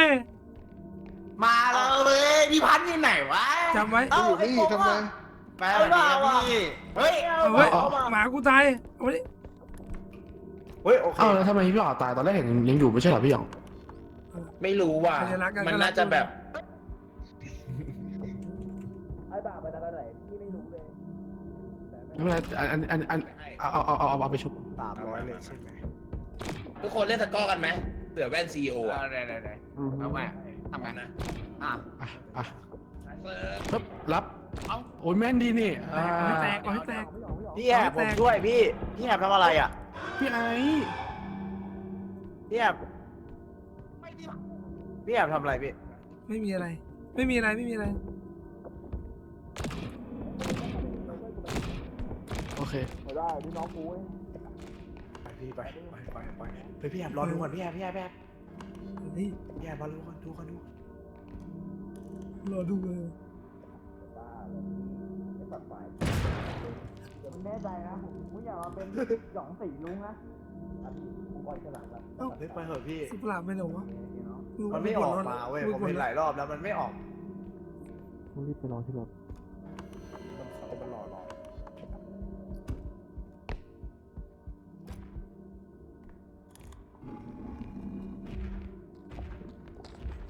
ว่าแปลกๆแล้วว่ากูแปลกๆแล้วดวงกูซวยแปลกๆแล้วไอ้เหี้ยนี่หันมาเป่ากูปุ้งกูตายอีกไอ้ท่านกูดูทรงแล้วไอ้เหี้ย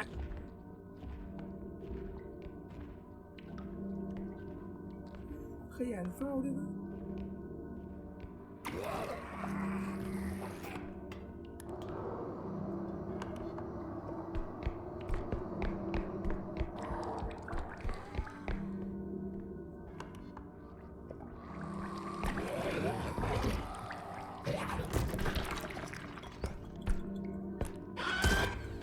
ตายเหมือนกัน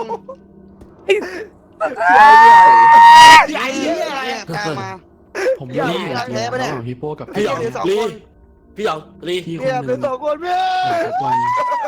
พี่คนหนึ่ง ไม่เอาไม่อยากเริ่มใหม่แล้ว วิ่งผิดทางอ่ะโคตรสวยเลย เตียงนี่ ตายได้ไงวะพี่ไอ้อะ พี่ออกมาหยิบหัวพี่โป้กับพี่ไอ้ไปห แหว น่อย ตายกับมึงไงมึงเล่นอะไรของมึงเนี่ย ไม่ใช่พี่ไอ้ มึงมันไว้ใจไม่ได้ จัด นะ ให้จัด ไม่ ให้ เริ่มต้นกันใหม่พี่ไอ้ อันนี้พลาดอันนี้พลาดอั ฮั น ลโหล นี้พ ช่ ลา วย ด หน่อยได้ป่ะหัวพี่ไอ้ติดอยู่ข้างในอ่ะ พี่หยอง กูเจอ โม่สีลุงอย่างเงี้ย เนี่ยหัวพี่ไอ้ติดอยู่ข้างในเนี่ยหยิบออกไม่ได้อ่ะช่วยหน่อยดิ โอ้ตายแล้วยัง ปล่อย วิ่ ไป ง เล นะ ยปล่อยไปเลยโอ้โห แก่ แก่ แล้ แล้ว ว ไม่ ไม่ มึ แก่ งเนี่ยยุ ปล่อยไปเถอะปล่อยไปเถอะ มึงเป็นเฮียปล่อยเฮียอะไร อ่ะ มันบั๊กอ่ะหัว มั มัน น เม บั๊ก มันเอาออกไม่ได้พี่เคยเห็น มันติดเข่า ไม่รู้มัน เหี้ ติด ย แค่นี้กับ ปล่อยแล้วเอาไม่ได้ ไม่เป็นไรโอเค มันติดเข่าหรือเปล่าเออ แม่ง บ้า ทำชั่วไม่ขึ้นจริงๆว่ะชีวิตเนี้ย พอแล้ว โอเคมึงไม่ต้องเลยโป้ไอ้เหี้ยตายเพราะมึงเนี่ย พี่โป้อะ เอามันติดเข่าหรือเปล่าวะไอ้บ้ามึงว่า ต้องไปกันสาย โอ้ยไอ้สัตว์ พี่ไอพี่ผมอยู่พวกพี่เสมอพี่ผมอยู่พวกพี่เสมอ เอาไปใช้เล่น แต่ข่าวข้างไหนพี่ เด็กสมัย ข่าวข้างไหน ฝากของไว้ไม่ได้ใช้ เฮ้ย ไม่ดูสีดูแปลก อย่าไม่อยากเริ่มใหม่ไม่อยากเริ่มใหม่ แอบ อย่า ลีเลย ไอ้หยอง ไอ้ ตา หยองมันรอดไอ้หยองรอดแล้วอย่างเงี้ย มีตัวหยองมีตัว ทางสะดวกไหมพี่หยอง เฮ้ยทำไมกระแตบผมไม่ใช้งานวะมันใช้งานยังไง เหี้ยอะไรล่ะ ไม่ได้กดเปิดเลย กดแล้วมันมีเสียงแล้ว กดแล้วมันเสียงนะ มันมีเสียงไง เสียงไงกดแล้วอ่ะเสียงไง ว่าไงทางสะดวกเฮ้ยไอ้ตัวอ้วกมาพี่หยอง กดแล้วมันเหยียบแล้วแต่มันไม่เด้งอ่ะ เฮ้ยหยุด มึงเอาหัว พี่ชิว มาเต็มเลย ชิวมึงตายเร็ว กดลีพี่หยอง ไม่เราทำได้ไอ้เหี้ยเรามีกันตั้งเยอะเรามีกันตั้งเยอะรีทำไม รอบนึงพี่หยองอย่าเพิ่งออกมาอย่าเพิ่งออกมา วิ่งไปเลยเร็ววิ่งไปเลย เราเดินไปก่อน ริวไปได้แล้วจังหวะนี้ ริวไปเลยทิ้งไปเลยหัวอย่างนั้น ครับ น่ะ พี่ ถ้าของคนตายเท่าเกมจบ หัวเหี้ย ต้อง เล มี ย ใครคนหนึ่งรอด ไม่ใช่พี่ กูรู้ดีเลยว่ากูเป็นคนที่แย่ หัวพี่ อย่าพี่หยอง เฮ้ยเบามึงน่ะปิดทองหลังลูมินนะ กูอยู่ แม่งเลย ไปก่อน อะไรนะ นั่นแหละ แป๊บนึง มึง นะ อ่ะ ตาย ผมไปได้อยู่เดี๋ยวผมมีโปรยความไปด้วยไปช่วย วิ่ง พี่หยอง เลย เฮ้ยแสดงว่าไอ้นี่มันรักเจ้านายดี พี่หยองทางสะดวก มันจะมีคนแบบนี้ว่ารักเหมือนพี่รักพี่แบบเนี้ยพี่ไอ้พี่ก็ต้องเป็นไอโก้ผมแล้วไง ตัว ถูก นี้ ไหม เขาตาย พี่ เต็มเลย ไม่ใช่มึงหยองตัวแล้วไม่ใช่แล้ว จะไปหัวกูไปเล่น เลยพี่หยองเอาไงเอาหัวมาใส่นี่ก่อน ไม่ นะ หัวมึง พี่กำลังจะเกิดใหม่ ไอโก้นะเฮ้ยฮิปผม นี่ไงชุบได้ไปช่วยกันดีกว่า เฮ้ย พี่ เฮ้ย อะไรล่ะ ว่า เดี๋ยวทำหมดแล้ว พี่เดี๋ยวนะ เขาไม่อยากฟังหรอก มีคนคอมเมนต์ว่าพี่แหบทำงานที่เกิดทำอะไรโอ้พี่แหบทำงาน ไปเว้ย โอ้คนทำงานไม่มาตายอย่างนี้หรอกไอ้โกงไอ้เหี้ย ไปไปไปไปไปไปไปไป ขอเลือกปัง กูได้แล้วกูได้แล้ว กูไม่ไหวแล้วสูพี่ตะเล่นเว้ยเล่นกันจังใช่ไหมครับโจอี้ครับ อะไรอ่ะ มึงแข่งนี้อะไรอ่ะ เต็มไหนเพื่อน มึงเลือดเต็ม เต็มอะไรเพื่อน มึงเลือดเต็ม เลือดเต็ม เต็มอะไรเพื่อน ไม่ต้อง คุยดีสิขอร้องกูสิกูให้ เราไม่ซื้อยันถูกกฎหมายบ้างเหรอ จะกินแถบให้ฟองฟอดปากไอ้เหี้ยรู้จักแหบฟองฟอดหรือเปล่าหึ เอามา เออ เอามา พี่ได้อันเดียวพี่ เอาอะไรครับ มันได้คนเดียวพี่ แหบฟองฟอด เฮ้ยพี่เลือดเดือนหนึ่งพี่พานครับ ผมรักพี่นะครับพี่ผมรักพี่แต่ว่าเลือด ไม่ ผม เดี๋ยว เลือดหนึ่ เดี๋ยว งค เรา รับ แบ่งกันเราแบ่งกัน พี่ปล่อยผม มา พี่ปล่อยผมครับ พี่แอบซื้อของเหรอขยันนะพี่ขยันไป ใช่ แหม ใช่ ทำงาน ใช่ ล่วงเวลาโอทีเนี่ย ถูกต้อง เจ้านายรั ดี ก เลย ตาย ดี เล เลย ยดี เนี่ย เลยดีมากดีมากดีมาก เอาแล้วไปอีกคันหนึ่งไหมพี่ชาย ผ่านพี่ คันเท่าไหร่อ่ะ ของผมพี่ผมเอามา ไม่เหลี่ยมนะไม่เหลี่ยมนะ 48,000ป่ะผมว่าคุ้มนะ ผมเอามา อะไรอ่ะ เอาเหรอ เชื่อทำอะไรเอาตัวนี้ดีกว่าไหมเอาตัวนี้ได้เยอะ ไม่ได้ไหม ของผม เอาตัวนี้มา ไอโพมายังอ่ะไอโป้ไอโพมายังอ่ะไอป้า เอาตัวนี้ได้เยอะนะ โอ้ยมันไปไหนนอ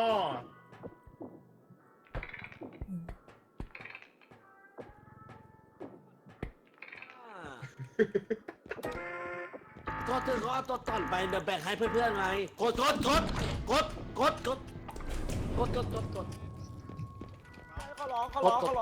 ีกดอี เดี๋ยวผมแบ่งให้ไม่กูแบ่ง เอา ให้ ใครเป็นคนแค่คนขอเลือกใครเนี่ย พี่รถกันดิ ครับ รถดิ ไม่มีใครได้นะไอ้ กด โอ้ไม่ได้เยอะเบื่อชิบหายเลย เอามึงกินเข้าไปแหบมึงกินเข้าไปแฟบมึงกินเข้าไป โป้เองมาโป้เพียรโป้เองมาพี่เว้ย พี่ไอ้มา มึงได้ล่ะ เร็ว ไม่พี่ไอ้ผมเรียกมาเฉยไม่ได้ให้พี่มัน จะไปให้มาสิ มาใครให้เลื่อนผมจงรักภักดีหมดอ่ะ กูไม่ได้แกกูไม่ได้แกใครแย่งกูอ่ะแม่งก็มาแย่งกัน มีใครสนใจให้เลือกผมไหม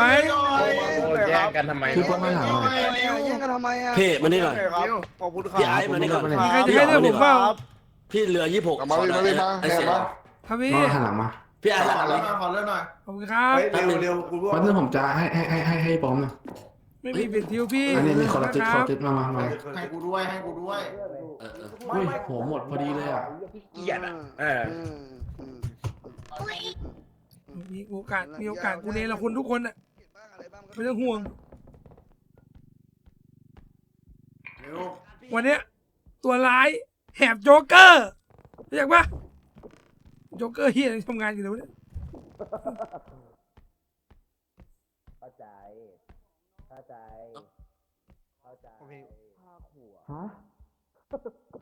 เอาเหรองั้นฆ่าพี่โป้ทุกคน แต่ว่าเราจะฆ่ายังไงวะเราจะฆ่ายังไงวะต้องหาวิธีวะล่อมาห้องนี้ปะเราฆ่าทีละคนเดี๋ยวเอาละเลือดมันน่าจะน้อยกัน เดี๋ยวเราไปล่อไอ้ตัวเลือดน้อยมาดีกว่าโอเคห้องเนี้ยห้องเชือด มึงคิดที่ถูกไว้คือที่ถูกไว้เชื่อกู ห้องเชือด ไม่เหลือสองไม่ใช่เขาให้เลือดผม มาผมแค่ บงบง ว่าไงแหบ ทุ่มของ ใครกินแฟบเยอะแล้วก็ทุ่มดิ บงมานี่บงมานี่พี่มีความลับจะบอกด่วนเลยคนเดียวเฉพาะคนเดียวเลย โอเคเฉพาะปงคนเดียวเอาไอ้บ่าวมาอยู่ด้วยได้ไหม รับสุดยอดไม่ต้อง ว่าไงจัง ไม่ต้อง เดินดีๆนะ ไม่ต้องห่วงห้องนี้เป็นห้องที่มีความลับที่สุดในโลก ว้าวว้าว อย่าโลกสิปิดประตูเดี๋ยวมีคนรู้ความลับของ ปิด เรา ปิดแล้วพูดไป มึงเห็นตุ๊กตาตัวนี้ไหม ไหน ตุ๊กตาตัวนี้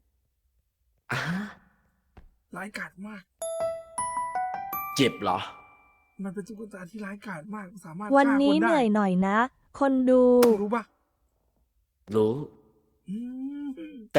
แต่พี่มีอะไรจะบอกโป้งไหมว่าพี่กินแฟบไปเท่าไหร่ เพราะว่ามันมีข่าวลือข่าวในอ่ะ อืม เขาบอกว่าพี่น่ะห่วงของแล้วก็กินของ ยังไงกัน โอ้ไม่มีอะไรครับ เฮ้ยอย่าจับพี่พันธุ์อย่าจับดิสิพี่พันธุ์อย่าจับสิมันจะฆ่าผมพี่พันธุ์มันจะฆ่าผมไอ้ห่ามันจะฆ่าผมพี่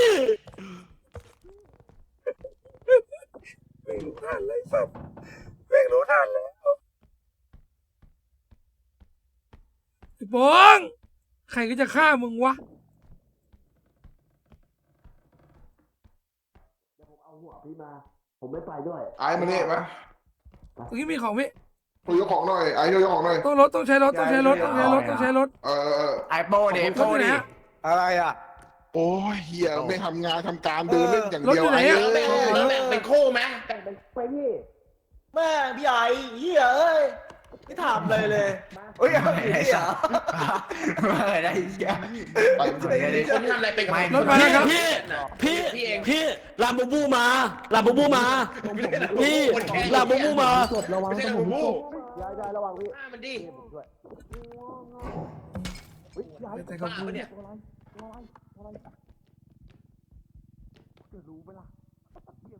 เอาล่ะ เรายังหาทางข้ามไปไม่ได้ แต่ว่าไม่ต้องห่วง พี่มีแผน 2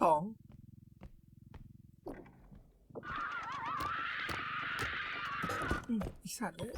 ก่อนจะเจอแผน 2กูว่าเอาแผน 1ให้รอดก่อนไหมไอสัตว์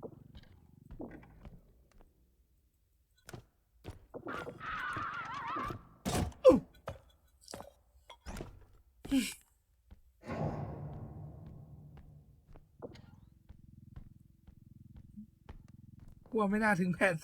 2แผน 1กูก็ตายก่อนละเฮีย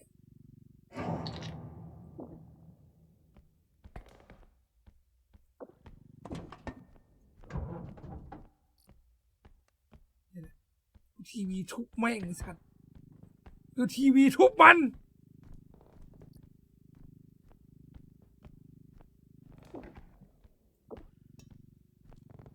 กูจะทีวีทุบมัน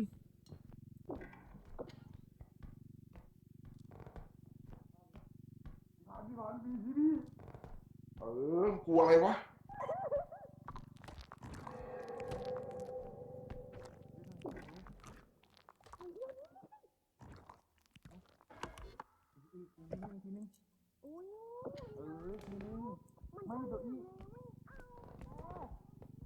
ขอทีนึงได้ไหมทีเดียวจริงๆไม่ขอแล้ว หนูได้อะไรอ่ะหนูให้เอาหนูได้ เดี๋ยวเป็นพันธมิตรกันไง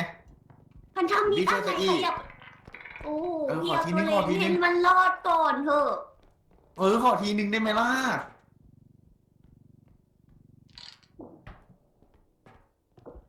ถ้าโซอี้อยากให้คนมีประโยชน์ก็ให้พี่ก็ได้นะ มีประโยชน์เหรอ ไปสิมีประโยชน์อ่ะ ผลงานมันก็ทนโทษอยู่นะ เฮ้ย มาแล้ว พี่รอให้หน่อยพี่แอบ ทิบหายแล้วมันกลับไปแล้วหนีก่อน ไม่เอา เดี๋ยวพี่กู มากูเอง เมื่อกี้พี่วิ่งคนแรกเลยพี่ไอ้ พี่แบบไม่โซอีพี่ใหญ่ไหนอ่ะพี่ชาย เฮ้ยแล้วหัวหยองหัวหยอง พี่เด่นนำ ใส่ยังหัวหยองใส่ยังหัวหยองอ่ะ เฮ้ยทำอะไรกันอ่ะ ครบแล้ว แอบกบเมื่อกี้มีกบ มาแล้วเว้ยมา จะให้เลือกพี่เปะล่า ยอดไอ้เร็วนะ โซอี้พี่มีประโยชน์ที่สุดเลยนะ เราแม่งโคตรเก่ง เนี่ยดูเลือดพี่สิ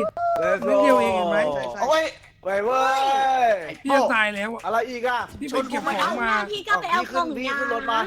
ได้เลย เด็กใหม่ขอเลือดหน่อยสิ เอากล่องยา เลือดอ่ะ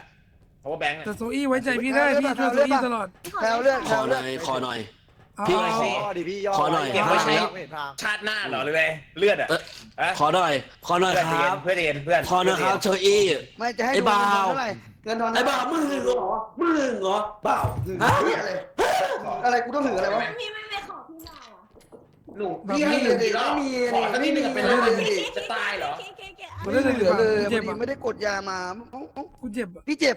พี่เจ็บใช่ปะ อือฮึ แล้วผมต้องเจ็บด้วยกับพี่ไหมก็ไม่นี่ถูกไหมถ้าตามหลักเกณฑ์แล้วอะ อืม พี่เจ็บคนเดียวนี่ ใช่ ผม ก็จ จะ ริ เป็น ง ต้องเจ็บกับพี่ไหม ก็จริง อืม ก็ถูก ก็ถูกแล้วทำไมผมต้องเจ็บกับพี่ไปด้วย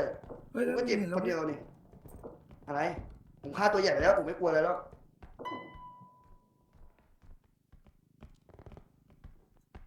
ขอเล่นเลยดิบาวขอร้องละ อ้อนดิพี่อ้อนวอนดิอ้อนวอนดิ ขอร้องนะบ้านนะ เอานี่พี่ก้มพี่ก้ม ก็ พี่ก้มแล้วพี่อ่ะอย่างนี้เลยอย่างนี้เลยอย่างนี้เลยอย่างนี้เลยพี่อย่างนี้โอ้โหคนมันอะไรแต่ขนาดนั้นวะพี่ไปแล้วพี่เฮ้ยหนักแล้วพี่กูหนักแล้วปัญญาอ่อนแล้วปัญญาอ่อนแล้วอ๋อพี่อะไรพี่ปัญญาอ่อนแล้ว ดี หาทำนั้นส้นตีน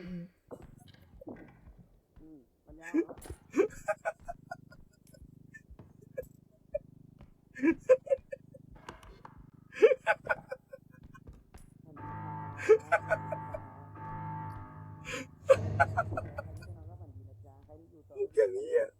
มุกจังไรจัดช็อตนี้ไม่เอานะอย่าเรียนแบบกันนะเด็กๆขอร้องพี่ขอโทษที่พี่เล่นมุกแบบนี้พี่ขอโทษมุกนี้ไม่ควรเล่นเด็กๆ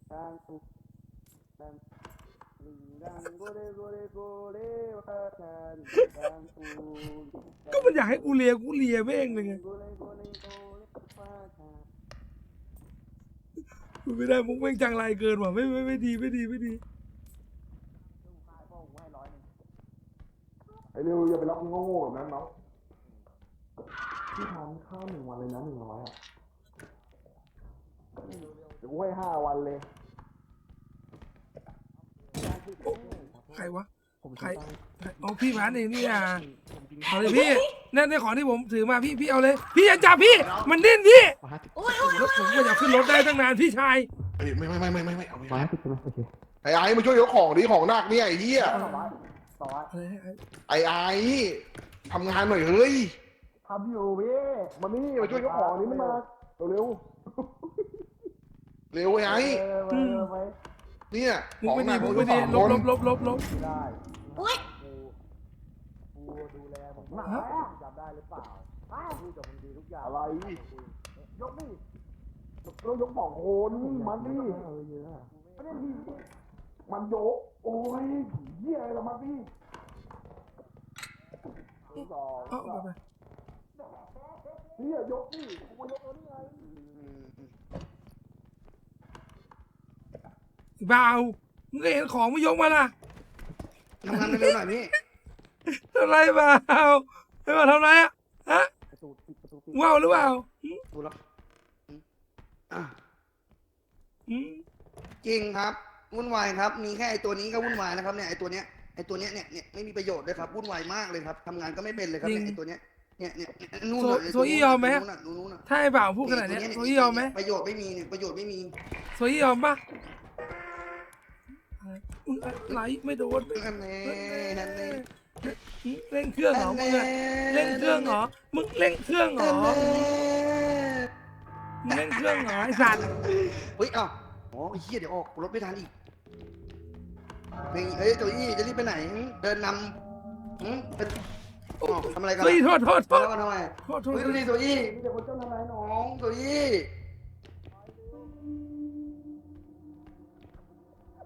หัวใจพี่ ทำอะไรอย่างเงี้ยดูลิงกังกูเลยครับเวลา บล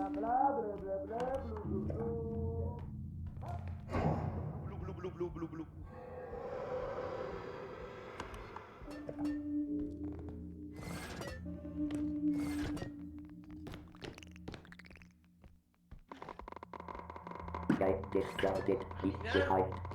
เหี้ยไหนไม่ได้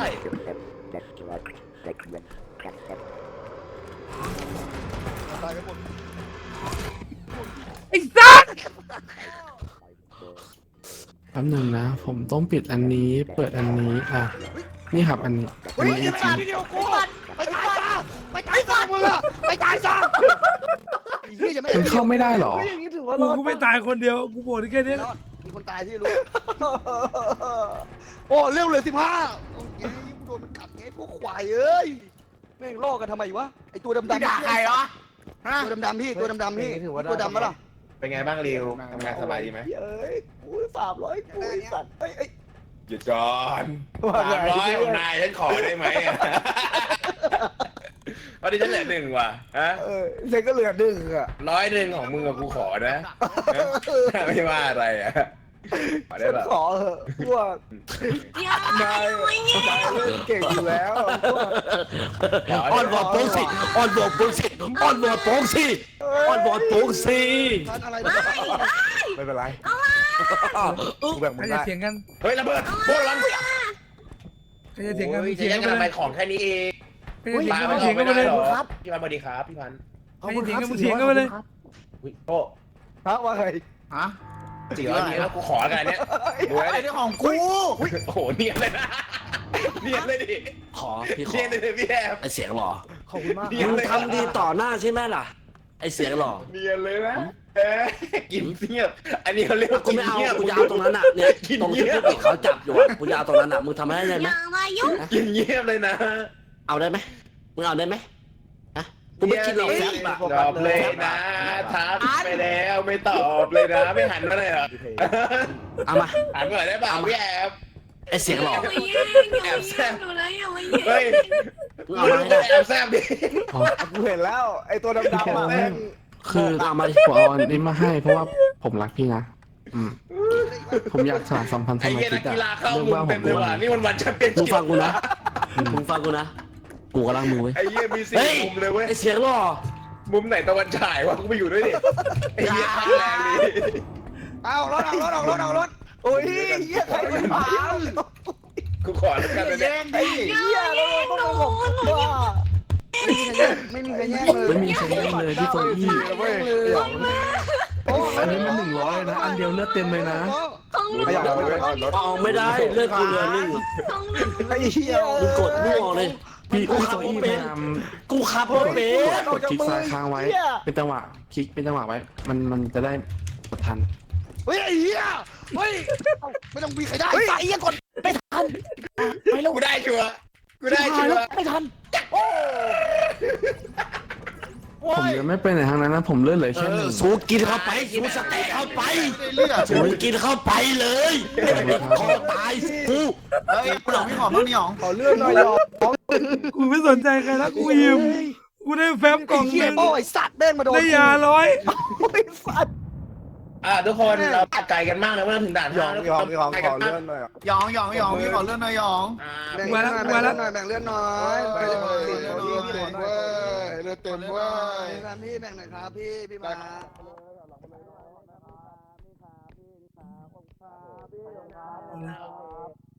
แบ่งกันไปเลยนี่หาทางฆ่าทุกคน ใครหลงมายุ่งกับกูจะฆ่าทิ้งซะ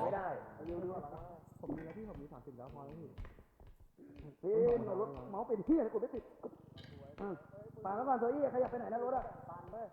แม่ง ไม่สนหรอกกูได้มา400แล้ว ไม่ต้องปัง ไม่มีของเลยหรอ ตัวพี่เหมือนเฉาก๊วยเลยอ่ะ ว่าอะไรโต ใครอ่ะมันเหมือนหมีควายมากกว่านะตัวดำๆอ่ะมันไม่เหมือน เหมือนเฉาก๊วยเลยอ่ะตัวพี่ พี่เหรอ อะ พี่แฮครับผมไม่อยากพูดหนูไม่อยากฟ้องนะคือไอ้บ่าวมันด่าพี่เป็นหนีควายครับ จริง รับไม่ได้อย่างแรงเลยครับไม่มี มี ความ ควายอะไรของมึงวะฮะ ทำไม มีควายอะไรจะน่ารักขนาดนี้ รถคั ถามจริง ทะเลาะกันได้ แต่ ๆเฉาก๊วยก็ยังน่ารักเว้ย ระวัง แหบขอเลื่อนหน่อยได้ไหม มึงใครอ่ะอ่ะ กูเอง อ๋อมาดิไอ้แบ่งได้แบ่งได้แหมเรื่องอะไรก็ไม่ได้น้อยเนาะ โอ้มีอะไร โดดเยอะดิช่ว ไม่ ง บ เนี้ อย กเลยเหรอไม่พูดเลยไม่พูดเลยเหรอไม่พูดเลยเหรอพี่ไม่พูดเลยเหรอ มันไม่มีอะไรพี่เลยขึ้นมา แล้วพี่วิ่งทำไมแล้วพี่วิ่งทำไม ไอ้ รีบมาทำงาน ไอ้ ฮะ โอ้ยพี่มีเรื่องจะมาคุยด้วยโดนสามคน2 คนพี่ว่า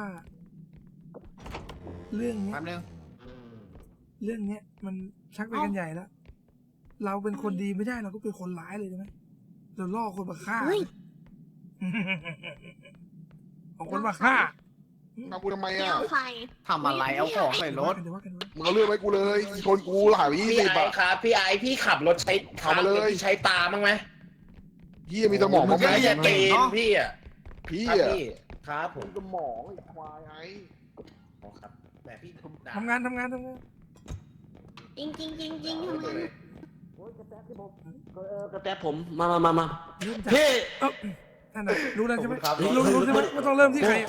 โอ้ไอ้แหบจีบสาววะว่าไง เฮ้ยพี่แหบครับ ให้มาทำงานนะ ไม่ใช่ให้มาคุยกับผู้หญิง ถูกต้อง อะไรหนูชวน แล้ว พี่ ตัว แห อี้ บ เป็น ทำงาน เป็นผู้หญิงก็อย่ามาเจอผู้ชายสองคน โอ้ยไม่เอาไม่เอาหนูไม่ไหวละ ไม่ไหวแล้ว มันเดินกับผู้ชายสองคนครับ หวั่นไหวกับพี่แหบหรือเป ทำงา ล่าน ทำการสิโอ้ย เขาให้มาทำงานนะครับ ผม มาทำอะไร บาดเจ็บไหมเนี่ย ทำอะไร พี่ขอดูเลือดหน่อยพี่จะให้เลือด มันทำไงอ่ะเฮ้ย บาดเจ็บไหม พี่ โบ๊ะ แหบพี่มง บ อ่ะ ง เฮ้ยพี่แหบพูดปกติว่ะพี่ปกติว่ะ บงมานี่พี่ อะไร พี่จะสอนวิธีการให้ ไม่ทำไงอ่ะ ของขวัญสาว ว้าว เอาปะประทับใจแน่นอนนี่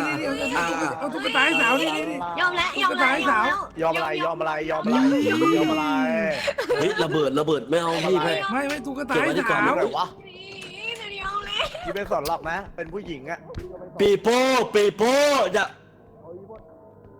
ปีโป้อย่าไปทำร้ายปีโป้ จะบอกกับพี่หยองมึงเหลือ50 บาท มึงเลย50 บาทปล่อยเขา ไม่มึงฟังกู การที่จะเป็นผู้ชายที่ดีอะที่เท่อะต้องหัดฆ่าผู้หญิงให้เป็นบ้องมาวันนี้พี่จะสอนบ้อง ช่วยหน่อยพี่แหบ พี่แหบเป็นอะไรวะทิ้งของมั่วตัวเหล็กเลยจะมาเก้มากเลยเลสเบ้ เอาพี่พันลองใช้ดูอะ มึงพูดอะไรนะไอ้บงมึงพูดอะไรนะ อยู่คนเดียว บงพูดอะไรนะ พี่โป้ง ไม่มีอะไรปัง พี่โป้งที่ไหนอ่ะ บงอยู่นี่เร็ว ครับพี่แหบว่าไงครับ เดี๋ยวพี่โป้งเอาแก้มมาสิจะจุ้มอ่ะ เอ้ยมึงอย่าว่ามึงจะจุ๊บแบบ ล่าสุดเขาเพิ่งคุยกันว่าไม่ให้จุ๊บ เดี๋ยว ไม่ให้แบบนั้นแล้ว ไปต่างประเทศ ขอโท แก ษ นหม ว่ะ ดแกนหมด ไอ้ขอโทษเสียงรอ แง่โซอีไม่ต้องรู้หรอก ไอ้โปองแก๊สหมดว่ะ แกนหมดบ้อง ขอเลือด10ได้ไหม แก๊สหมดไปดู ใช่ เฮ้ยจะทะเลาะกันทำไมอ่ะนี่ไง ใช่แก๊สว้าวนี่ต่อแก๊สนี่บ้าปล่อยปังปล่อยกู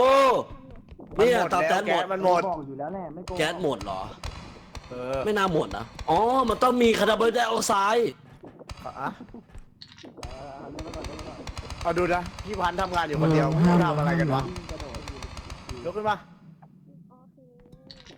มึงรู้เรื่องแก๊สปะเนี่ยใครรู้เรื่องแก๊สปะเนี่ยมันหมดเนี่ยฮะ รู้ ทำไง เตา เนี่ย แต๊ดอะ ต้องลองตดดูอ่ะ พี่ผมอะไรนะ ต้องลองตดดู ตด ข้างบนโคตรเยอะเลย ต้องตดมันมี เนี่ย แก๊สไง อันนั้นเส้นอะไรอ่ะเส้นอะไรอ่ะอันน่ะ ไม่รู้เหมือนกันว่า กูแท้ๆไอ้เหี้ยแม่งเข็นไปแล้วไอ้สัตว์ เส้นพูดดูนะ เอาดีๆเส้นอะไร เส้น เส้นมองข้างล่างทำไมวะ เส้นเส้น ข้างล่างคืออะไร เส้น มีหรือเปล่าเส้นอ่ะ นี่ไหมยอง มีไหม เส้น อือฮึ เส้น แอบมันก็ใช้ได้นะ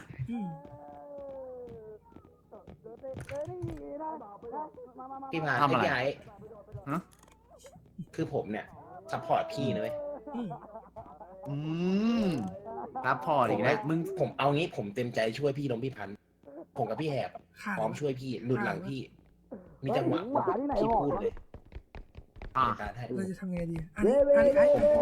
อ้นี่ ว่า พูดดิ เอาเลยเอาเลยเอาเลยพี่กดเลขหนึ่งเก็บไว้ เก็บไว้ก่อนเก็บเลขหนึ่งเก็บไว้ก่อน พี่จำไว้นะพี่ระเบิดอ่ะถ้าพี่ปาไม่ให้เขาตายพี่ตาย นักเลงอ่ะแล้วระเบิดยิ่งกว่าเมียไปเลยครับพี่ ระเบิดเมื่อกี้มันคื อันนี้คือ ระเบิดเมื่อกี้มันเป็นระเบิดที่ทำให้คนกระเด็นนะมันจะทำให้คนกระเด็น แล้วเลือดรถไหม ถ้ามันกระเด็นไปกระแทกอะไรสักอย่างหนึ่งก็น่าจะลดหรือว่าตกอ่ะทำให้กระเด็นตกอ่ะ ตัวอยู่ไหนวะอยู่ไหน ฆ่าไม่ได้ก็อยู่ให้แม่งฆ่ากันเอง ขอบคุณอะไรมึง ครับผม พี่ไอ้ด่าผมทำไมอ่ะ ไม่ก็ถามเฉยขอบคุณอะไร ฆ่าไม่ได้ก็อยู่ให้มันฆ่ากันซะ มองหน้าทำไมวะ นี่คือคน ช่วยกูด้วยช่วยกูด้วยช่วยกูด้วยคนตั้งเยอะตั้งแยะมันมาลากกูไปอีก เลือดฉันเหลือ พร้อม 4 เย็นยัง ช่วยกูด้วย อุ้ยหลังเข้า ช่วยกูด้วย อุ้ยพี่พัดปล่อยก่อนพี่พันพี่พัน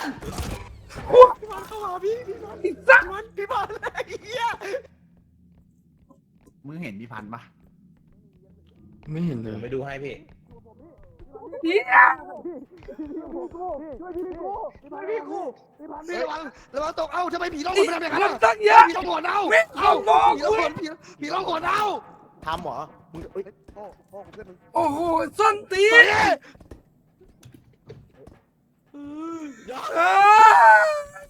เอากับใครไป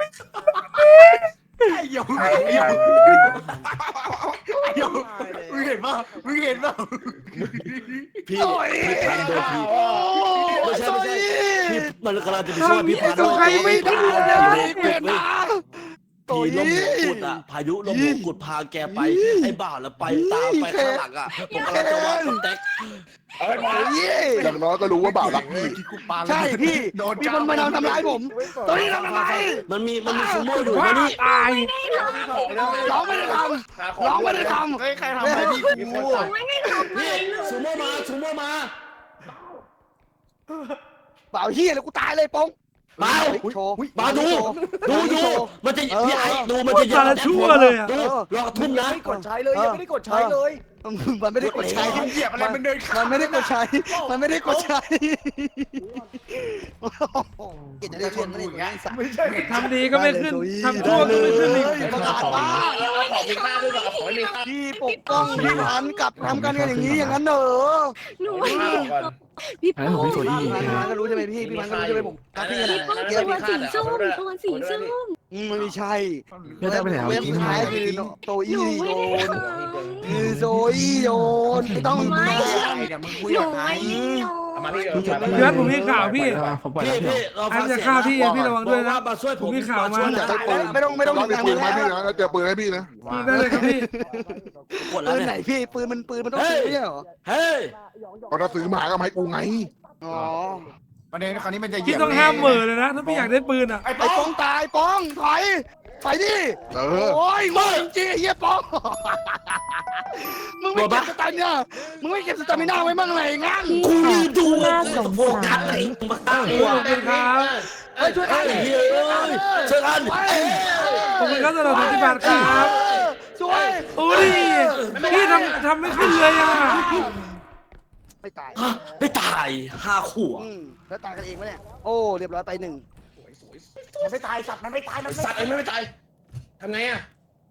มันเจ็บแล้วน่ะ เอางี้ เอาขึ้นไปชุบก่อน เฮ้ย เอาขึ้นไปชุบก่อน พี่ไอ้ดูดิ แป๊บนึงกูต้องไปเอา ดูสิพี่ไอ้กูรักกูเนี่ย พี่พันอยู่ข้างใน อีซ่าเดี๋ยวกูไปเปลี่ยนกางเกงก่อนนะ หาประตูก่อนไหมผมไป กูไปเปลี่ยนกางเกงก่อนแป๊บนึงฉี่กูลาดฉี่ลาดพี่ หาของทุกคน หาแพมเพิร์ส เข้าโหมดหาของไม่ติดเล่น จริงจังซีเรียสดิผมเจอแหวน ไม่แล้วคือแบบช็อตที่พี่โดนอ่ะคือไม่คือคอมโบที่เที่ยที่สุดเลยเว้ย ผมไม่ ไม่ เจ เจ อ อ ไม่ ไม่เจอ คือคอมโบรู้สึก หมดเพื่อน ไม่ ตาย คือ หมด คอมโบที่แบบตายอ่ะนึกออกปะคือมันเป็นคอมโบที่โดนแล้วตายแน่ๆอะคือพยายามดิ้นเลยนะ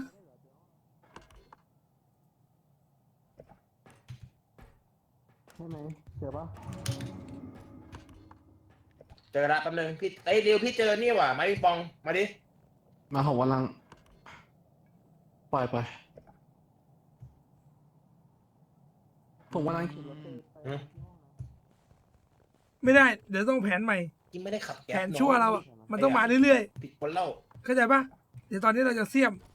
ตอนเนี้ยเราเริ่มเสี่ยมพี่พันธุ์ละเดี๋ยวพอพี่พันธุ์มีอาวุธปุ๊บพี่พันธุ์ก็จะไปฆ่าไอ้ไปหยองเดี๋ยวไอ้หยองเนี่ยเดี๋ยวเราเก็บไว้ก่อนเราเก็บไว้ ไอ้ ก่อน กูหาของไม่เจอว่ะ แต่ปัญหาคือกูไม่ควรตายไงล่ะเฮียไม่งที่ตั้งกว้างไอสัตว์ มันอยู่ตรงนี้ไม่ใช่เหรอวะ โอ้ดิ ตรงนี้มีของ ขายเท่าไหร่ขาย1,000 เดียวเองนี่ ที่ ใช่ไหม ผม ไปเอ้ยช่วยดีหน่อยช่วยดีหน่ เฮ้ อย ย พี่พันพี่เขาขัดกันแล้วพี่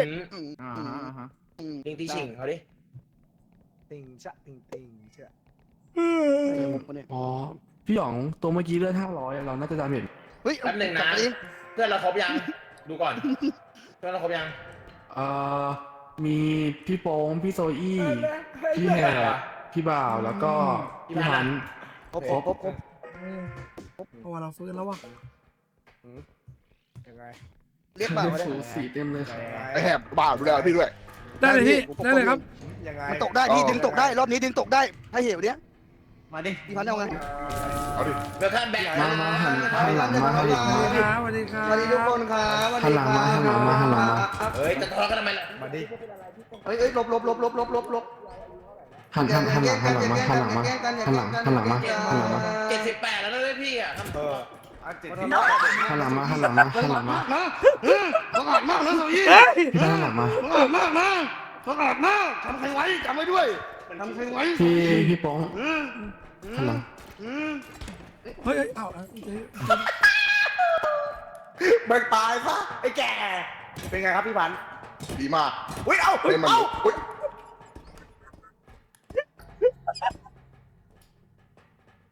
รถไม่เคยว่างเลยคันเนี้ย อ้าวทำไมไอ้ป้องชายอ่ะ รถไม่เคยว่างเลยอ่ะ เอ้ามึงคิดจะฆ่าใครสัตว์อยู่นี่แหละมึงอ่ะไป โอ้พี่ไอตัวนี้สำคัญนะพี่ไอตัวนี้ เอาใส่รถไว้ใส่รถไว้มันไปพักละไป อืม อ้าวไอ้โก้เป็นไรอะ ฮะ ตกเล่นกับ โป้ พี่ มัน ไอ้ ลื่น ต นะ ก เนี่ย ไป มัน ตาย ลื่นนะ ไง เนี่ย มัน โป้มันลื่นเอง ติดเล่นกับพี่ไอซ์ชวนเล่นพี่บ่าว เล่นกันแล้วก็เป็นอย่างเงี้ย เอาของ แล้วคือผมเพิ่งให้เลือดไปคนละสิบ ไอ้โป้มันไม่ตั้งใจวะแทนที่จะทำงานเป็นทีม เอามา มันสูงจังวะแงบ เอามึงก็ โอ้ย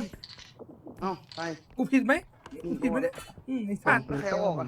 พี่เอาออกทำไมอ่ะ มันกระเด็นดิเฮียมึงวางแดงสัตว์ เอาเพี้ยตาย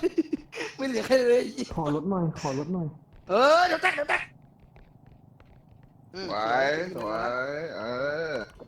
ดี เฮ้ยหยองไปไหนวะไม่มาทำงานอ่ะ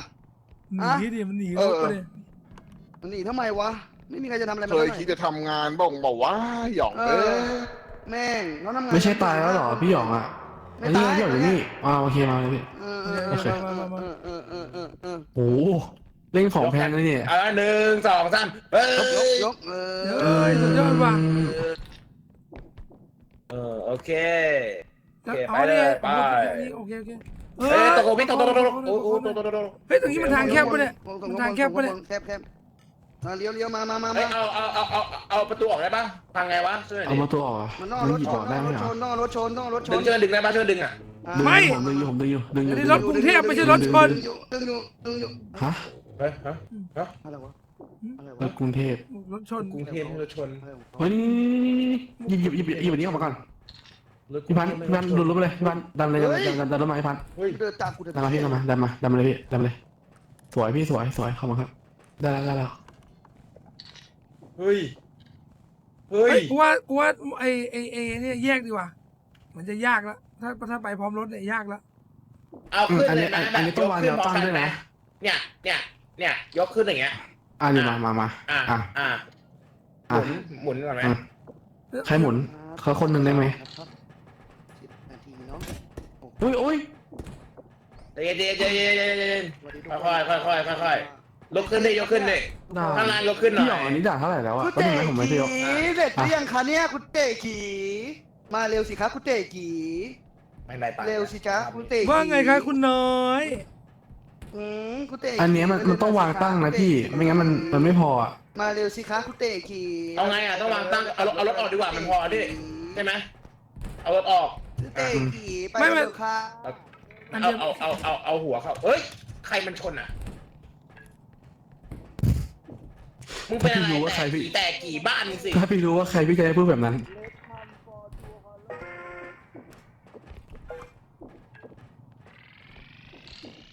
เฮ้ย มันไม่ทันนะ ทันใจเย็นก่อนใจเย็นก่อนทำได้ใช่ต้องตั้ง ใครเป็นคนหมุน หรือนอนได้ไหม ล่ามาตรงยาวเลยเข้ายาวเลยยาวเลยพี่ยาวเลย ลองดู โอเคพอไปเลยได้แล้ว ไม่ได้ว่ะ คุณเตะกี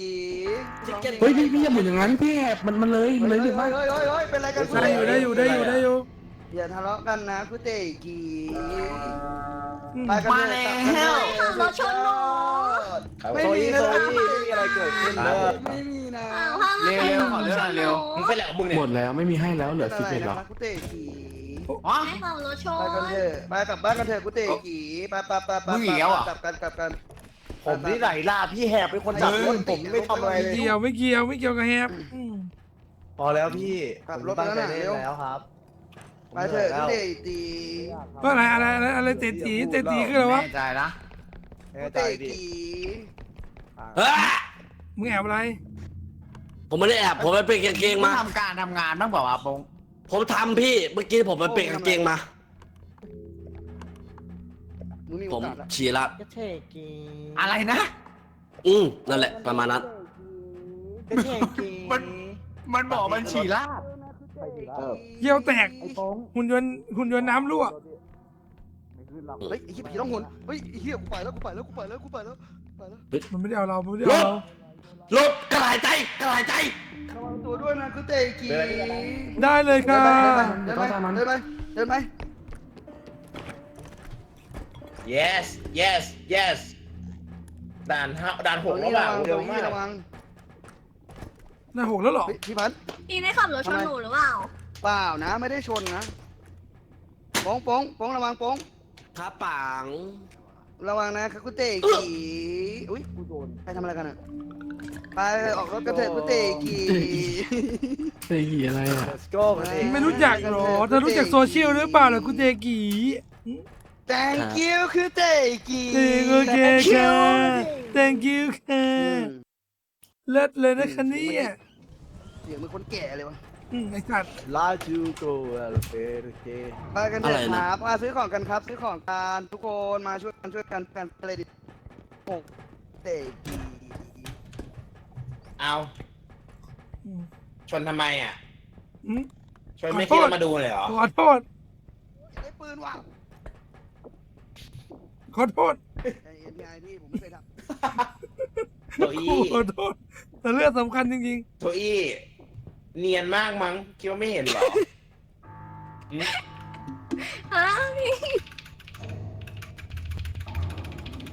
ฮัลโหล ๆโอ้โหกดสะดังเลย ผมกลัว กดสะดังเลย ผมเลยสับส กลั น วไม่ได้เหรอ ผมกลัวตาย มึงไม่ให้พี่พันธ์เลยเหรอหืม เมื่อกี้ อืม มีคนแย่งผมไปผมไม่ได้เลยอ่ะพี่พันธ์ เฮ้ยใครวะ ไม่เป็นไรไม่เป็นไร เสียงรอ ำพี่อะ บักเสียงรอ พูดว่าเฮ้ย พี่ก็พี่เดียวพอ เดี๋ยว กูบอกว่าได้กูว่า พี่เอาก็ได้ครับพี่เอาเลยครับพี่เอาผมให้พี่ก็ได้ครับพี่ มันแบ่งกันได้อยู่แล้วผมได้ไปแล้วก็แบ่งกันอยู่ โอ แล้ว เค พี่ เดี๋ยว ตี เรา ไม่ ค่อย ทั ว่าน กันเดี๋ยวเราค่อยว่ากัน ถือไว้ก่อนถือไว้ก่อนครับถือไว้ก่อน อะไรพี่ช่วยพี่ พี่ผมจะตุยเลี้ยวอ่ะไอพี่ขอโทษ รถจะออกกันนะใครจะเข้าน้ มาแล้วคุณเต ำใครจะ กี เข้าห้องน้ำไหม เอ๊ะทำอะไรจ๊ะ กูไม่เคยกินเลยเว้ย เห็นตะหลิวเปล่าที่ป้องถือน่ะเห็นตะหลิวเปล่าถ้าเอามาใครทำอะไรคนเนี้ยหยุด อย่าแย่ มันจะแย่งขาไม่มีการแย่งขา จะได้เลื่อนไปเนี่ยวันเนี้ย ไม่แย่งขอหน่อยเอาตะหลิวไปไหมตะหลิวกันได้นะ อะไรครับคือเตะ เอ้ยอย่าแย่ ทำอะไร พี่ เปล่า ดาว เดี๋ยวเด็กกี่หาขวบมือพูดอะไรไม่รู้เรื่องเลยเดี๋ยวก็โดน เลสไป อุ้ยใครแย่งอ่ะ พี่ไอ้ ไม่ได้แย่งพี่ ไปเลยไอ้ มือขาดนะใคร ไอ้ แย่ง ยา อุ้ยเรามาเป็นหมาหม้อนะเราจัดคือขาดเลยโอ้โห ซื้ออะไรล่ะนี่ไงซื้อแล้ว เอายังอ่ะกลุ่ม E จะพังแล้ว ไปกันเถอะกูเตะกี่ พี่ คุณ ไอ้ เตกีไปเลยเนี่ยคุณเตกี พี่ไอ้ ของแต่ครับ ใครแย่ง แบ่งกันนะครับกูเตะกี่ เฮ้ยฮัลโหลออกรถยัง เอารถออกเลยที่เกตี กูได้คน ได้ไหม เดียว กูได้ไหมกูได้ไหม ยังไงกูก็ได้ โอ้ยพี่พันได้ โอ้โหมึงกินเข้าไปไอ้โป้มึงกินเข้าไป จะไปแย่งของ เฮ้ย คน คนระเบิด อื่น เฮ้ย แล้วก็ระเบิดเบอร์ของ กูเตะกี่ได้ไหมครับกูเตะกี่ โอ้มึงก็แตกกี่ไม่หยุดเลยเป็นไรเนี่ย ไม่คือไอ้เหี้ยพี่แหบเป็นอะไรกับการกินแฟบบ้างปะ มึงเลยนะโป้พี่กินคนเดียวเลย กูไม่ได้แดกกูไม่ได้แดกไอ้โป้งเป็นพยาน ไม่ทันเปิด ตัวอีพี่ขอเลื่อนหน่อย จะมาใส่ร้าย พี่พันหลังพี่ โซยี่มาพี่บอกป้องเองเนาะ พี่พันหลัง มารอบเนี้ย ผ โอเค ขอเลื่อนหน่อย ครับผม ใครทำน้องก็บอกพี่ เฉาก๊วย ขอเลื่อน ครับผม เฉาก๊วย เฉาก๊วยเฉาก๊วยมาชากังลาวนะ ระวัง เอามากันได้เลย เฉา คุณเจ ก๊วย กี มาแล้วครับเฉา เฉา ก๊ ก๊วยเฉาก๊วย เฉาก๊วย ระวังนะ ชากังเราจุกกาเถอะเราต่อไป เอ้ย ต่อไป เฮ้ยเบาเบาเบา เปิดถือว่าเปิดกูนะ มีสักคนแหละ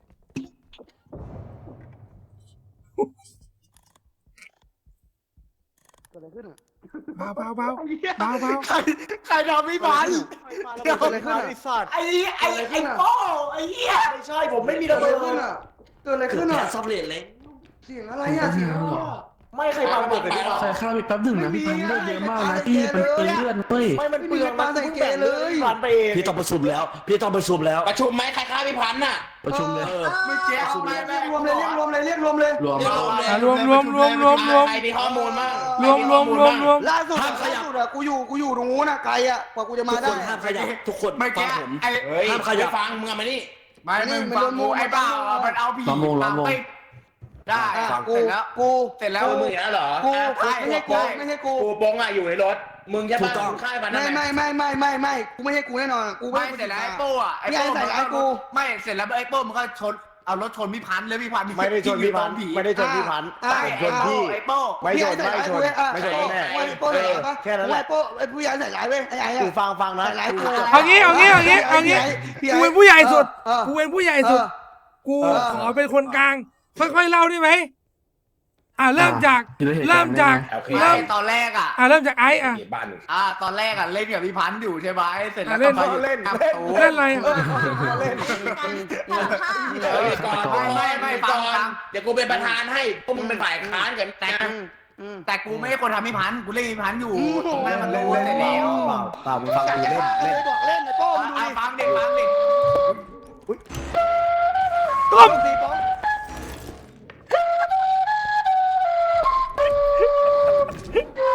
ไอ้เหี้ยเราหาพวก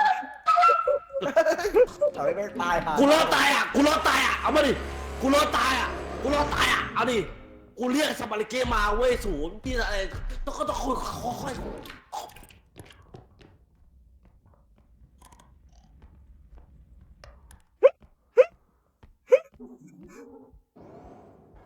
โอ้ยกูเจ็บหัวโซยี่หลบไม่ทัน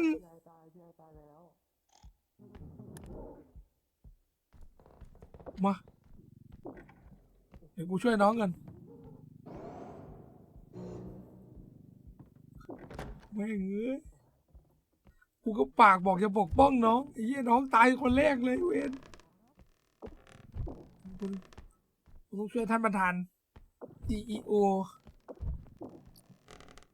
โอเคป่ะเดี๋ยวเราจะช่วยประธาน CEO แล้วก็ช่วยโซอี้แล้วก็เป็นฮีโร่สำหรับเรื่องนี้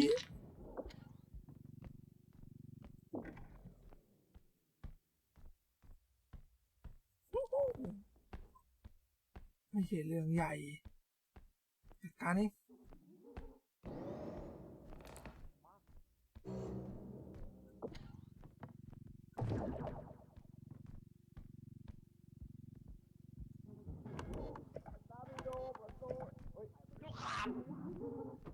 โอ้โหทำไปเล่นไปนี่ก็ด่าน6แล้วเนี่ย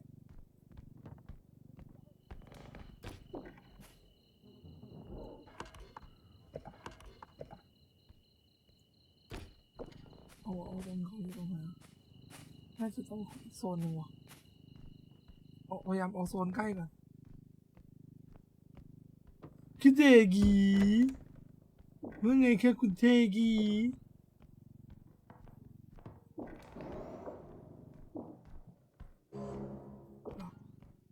ล็อกนี่นะผมช่วยพี่เองพี่หมาตัวนี้มันทำพี่บอกผมมา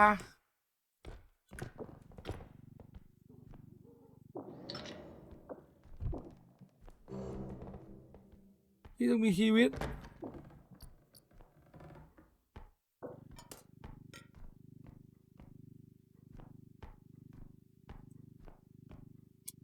เหมาก็เสียด้วยเวรเนี่ยรอดไม่ห่วงระดับ มือฉมัง จอมมาหมังเวท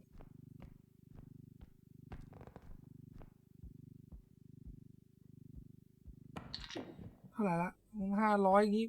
8,000ไม่ห่วงครับแป๊บเดียวเดินเสาไปเลยดีเวนโอเค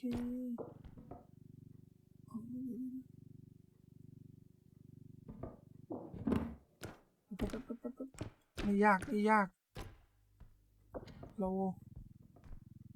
จัดวางองค์ประกอบประมาณนี้ระยะก็คือถ้าเราทิ้งเราเอาแค่นาฬิกาเนาะโอเคนี่ก็พอแล้ว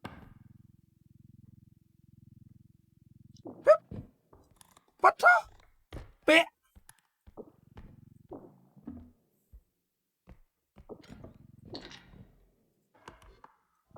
ครบละเหมือนเอานาฬิกาไปไม่ได้วะมีแค่นี้ก่อนแล้วกันโอ้ย นั่นไงพี่แอบมาแล้ว โอ้โหเฮียสุดยอดจัดอ่ะ เฮ้ยมีนาฬิกาอีกมีนาฬิกา ช อี วน ก กูทำไมมึงชวนกูทำไม อ๋อ เอา ไอ้อะไรอ่ะ บ้าชิบหายเล่นกันอย่างนั้นน่ะ ครับพี่ มึงยิงดามมันจะโดนทำไมพอแล้วพี่ไอ้พี่ตั้งใจเล่นบ้างขอร้อง เฮ้ยเอาหัวหยองมาเดี๋ยวเขาไปใส่พี่เอาหัวหยองก่อน แล้วทำไมหยองต้องตุยอ่ะมึงทำอะไร ไอ้หยอง วะ มันลื่นไอ้หยองมันลื่น ไม่พี่ไอ้ อย่าให้กูบอกกูเห็นใครไปชนมันไอ้เหี้ย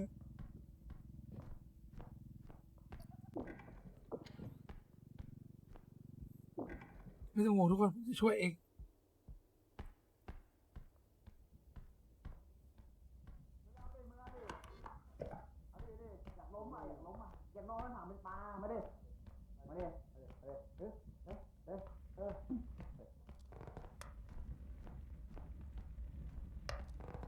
อาจารย์ซูบากิ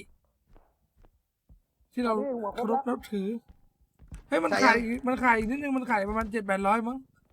ลงไปดูชั้นล่างได้ปะมันขาดมันขาดชิ้นหนึ่งไอ้เบา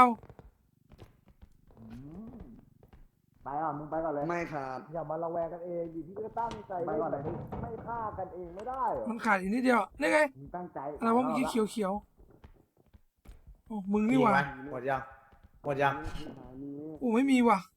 เต็ม เปล่าเอาไงดีวะไม่ครบว่ะ ไม่มันมี ตั้งใจเล่นทุกวันเลย มันมีนาฬิกาอีกอันนึงอ่ะอยู่ห้องฝั่งตรงข้ามตรงเนี้ยต้องไปเอาอ่ะ ไหนฟัง โอ้ยเฮ้ย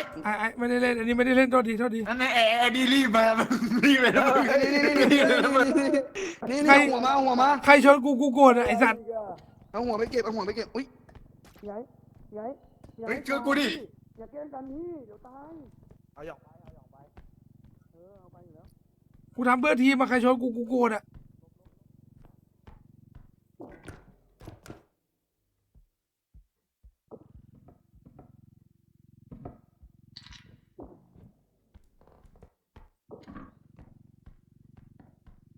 เบาครบแล้วเบามาแล้ว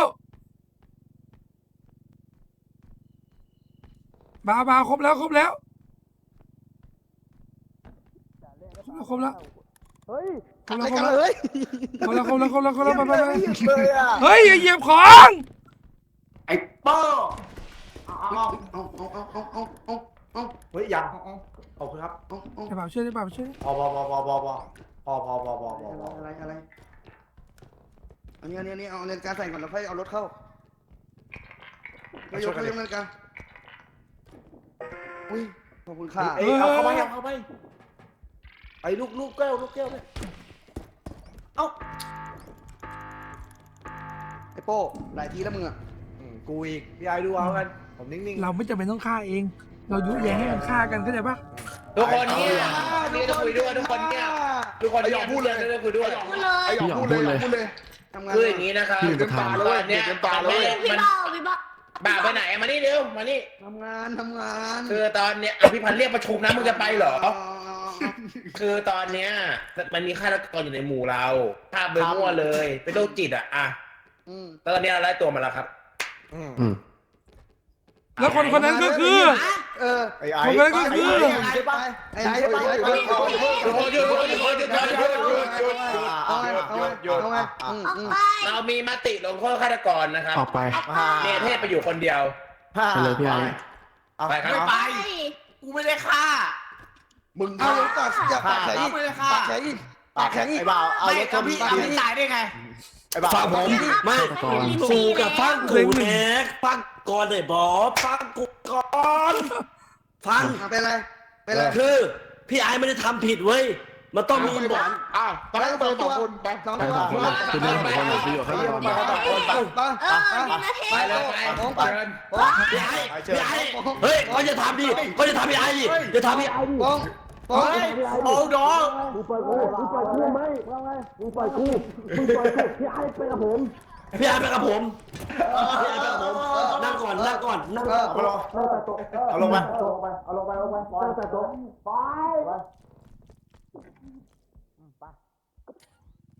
แม่งตีกันไป อันนี้ก็คนสมรู้ร่วมคิดพี่พันธุ์ กูไม่เกี่ยวไอ้ตีกันกูไม่เกี่ยว กูยังไงกูกับไม้เกี่ยว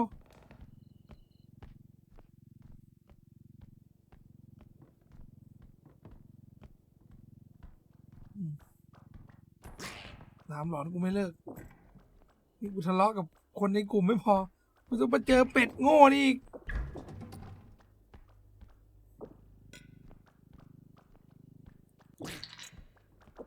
เออ ดูแล้ว มา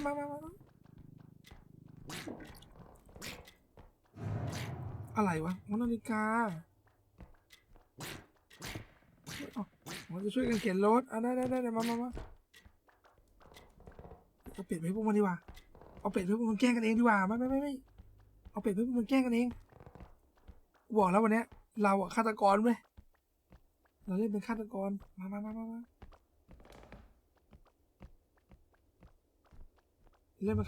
นเป็นฆาตกร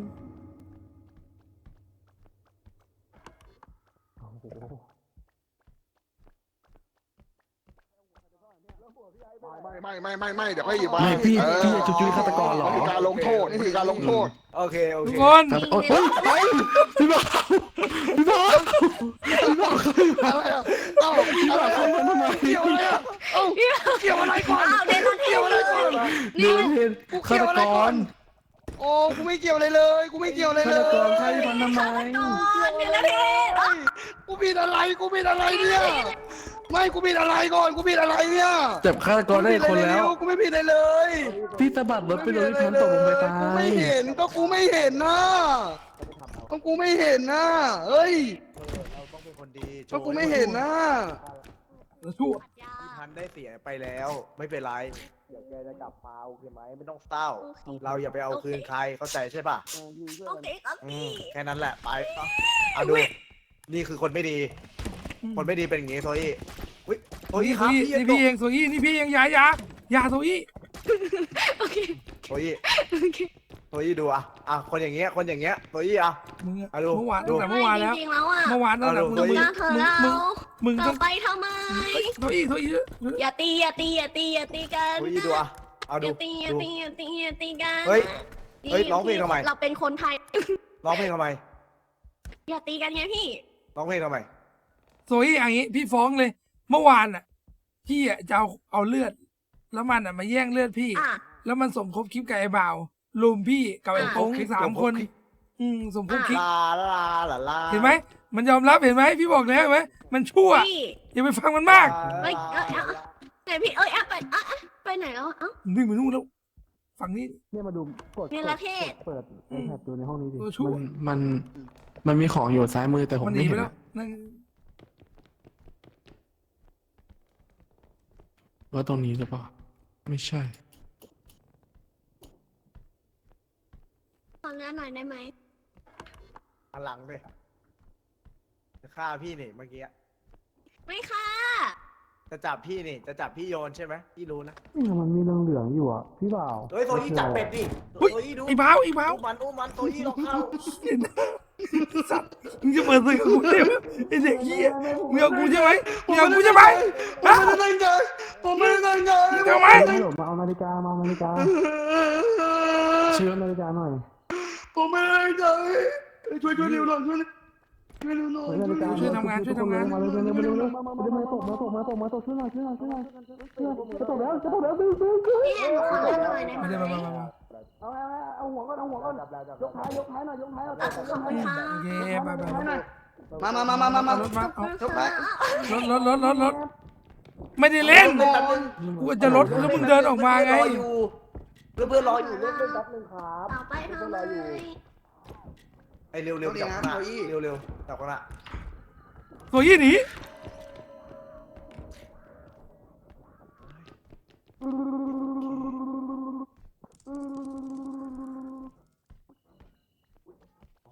เพื่อนกูจะได้เกิดไม่ได้ไอ้สัส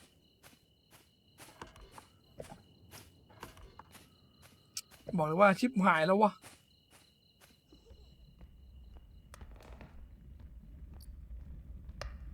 โอเคเดี๋ยวเอารถมาคันหนึ่งกันแล้วก็เดี๋ยวพี่ชุบที่เหลือมาเล่นแล้วกันนะงานผจญอุ้ยเฮียไอสัตว์เฮียพี่ไม่เคยเห็นห้องนี้เลยวะเฮ้ยเฟิร์สไทม์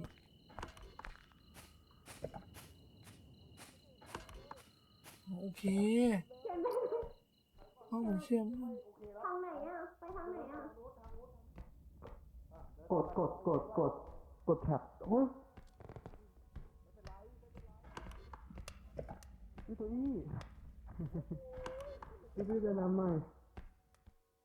อุ้ยพี่บอกโอ้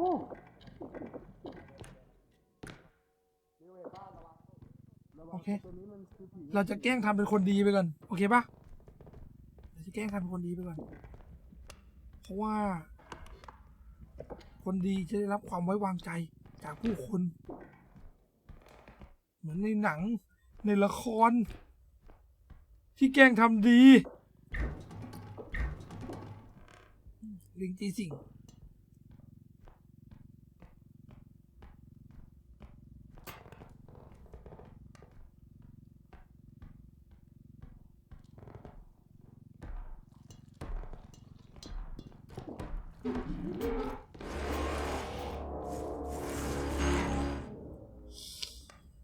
แม่งทุกวันนี้ทำดีก็ไม่ขึ้นทำเฮียก็ไม่ขึ้นสักอย่างพัด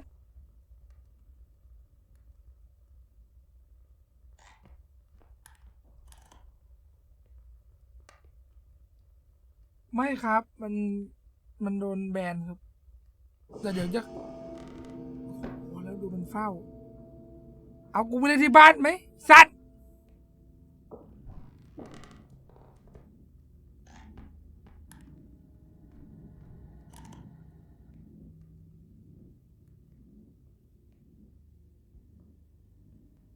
ลิงจีสิงก็ล่วง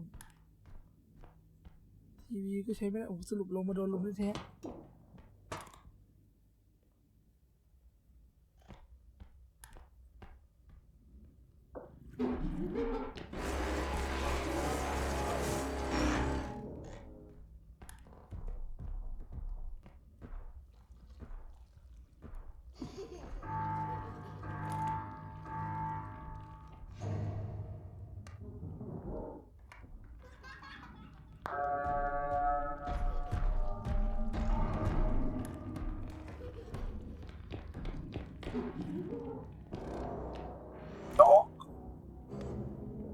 โอเค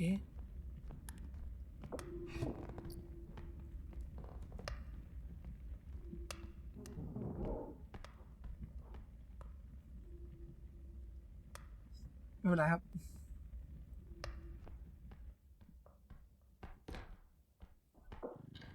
รถมา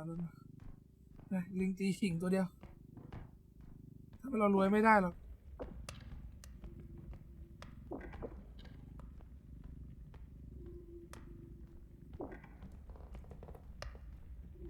ก็ยังงงนะว่าเล่นมาถึงด่าน 6ได้ยังไงวะเนี่ย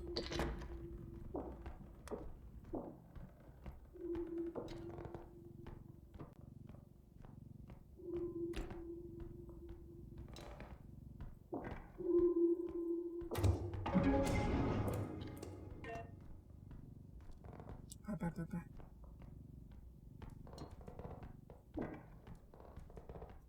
ป่านนี้คงฆ่ากันตายไปหมดแล้ว พวกนี้มันอยู่ด้วยกันดีๆไม่ได้หรอกนะ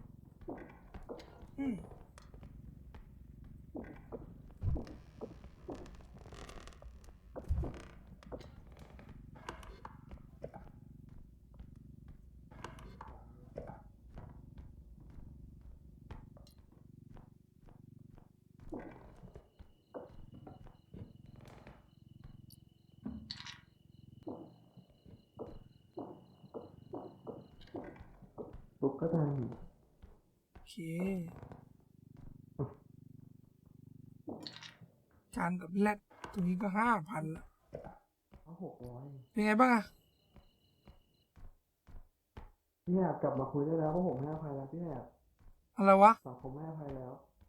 พี่ไม่ได้ทำอะไรทั้งนั้นเลยนะ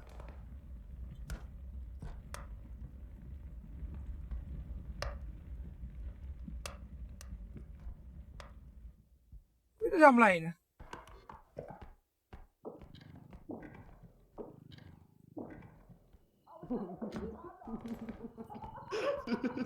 เท่าไหร่อ่ะในบ่าเท่าไหร่นะคันนั้นอ่ะ ใส่ของ3,000ใส่มาเร็วตอนพี่ก็พูดสิ เฮ้ยไอ้เหี้ยนี่มันเกะกะรถว่ะเอาไป อ้าวโอ้มันไม่น่ามีอะไรแล้วนะไม่รู้เหมือนกันโอ้อันนี้อันสุดท้ายเหรอโอเคอันนี้จุดสุดท้าย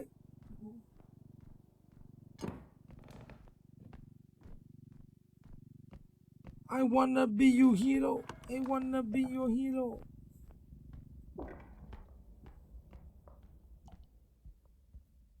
อะไรวะ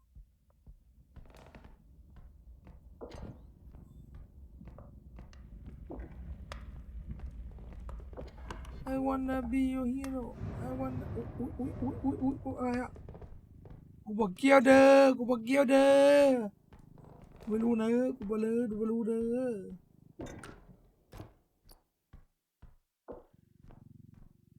ช่วยแชมเปี้ยน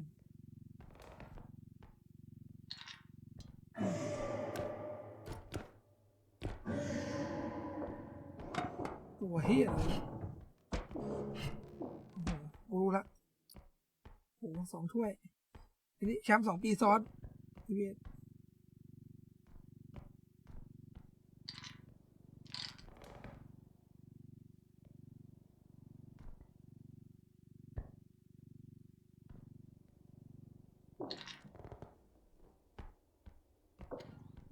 We are the champions ต้องระวังนิดนึงอยู่คงเลียวกับตองเหย่งเยง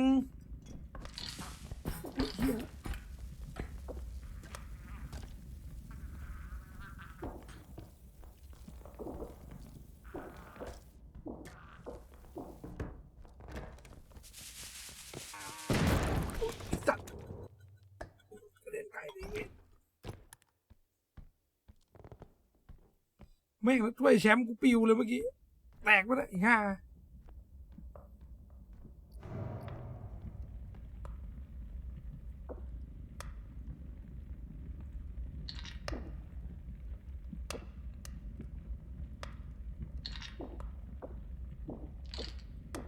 โอเคน่าจะเข้าล็อกใช่ไหมเมื่อกี้ไม่เสียเลือดใช่ป่ะโอเคพอกูหันฝั่งนี้มันปุ๊บนั่นไม่ช่วยแชมป์เสียหายเอาละวีรบุรุษอยู่ไม่ไกลเส้นทางของการเป็นวีรบุรุษนั้นไม่ยากอย่างที่คิดเอาละซุปเป ปอร์แมนยังต้องมีกางเกงในคนในทีมโง่ก็ต้องมีคนฉลาดอย่างพี่นี่แหละใช่ไหม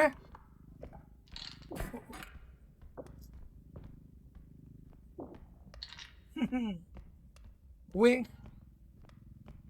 ไอ้พวกด้อยประสบการณ์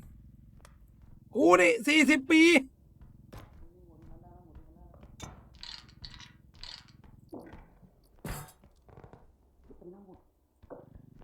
เฮ้ยเอาหัวมาของครบแล้วลงมาหัวมา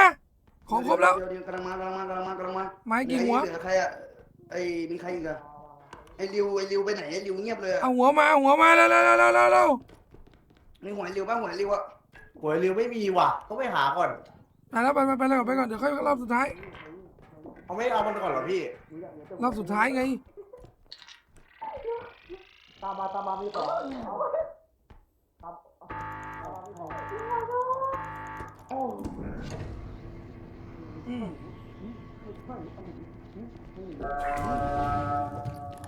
กูได้เกิ อ ด ย่าเพิ่งดีใจทุกคนอย่าเพิ่งดีใจฟังยังไม่ต้องจะได้ไม่ต้องตายกันอีกข้างบนมีอีป้าถือมีดฟันลองขึ้นไปดู อ๋อเจ๊แชม เจ๊แชมป์เหรอเจ๊แชมป์กลับมาแล้วเหรอ เจ๊แชมกลับมาแล้วเขาทำหมูกรอบอร่อยเหรอ เจ๊แชมป์กลับมาจริงด้วยเจ๊แชมป์ ซอยลาดไปดีหรือเปล่า เป็นเลย อุ้ยอีเหี้ยเจ๊แชมป์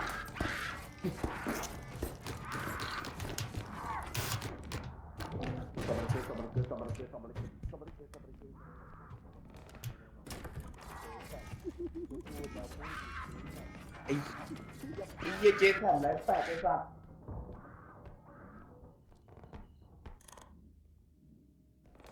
กูรอบมาให้แล้ว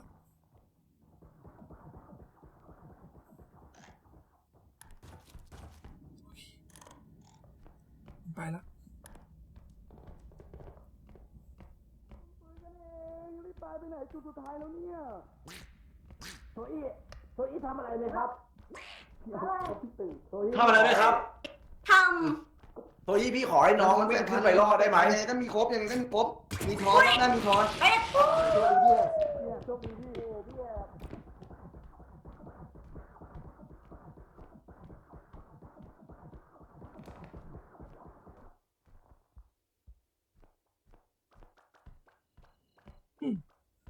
ประสบการณ์40 ปี ประสบการณ์40 ปีไอ้น้อง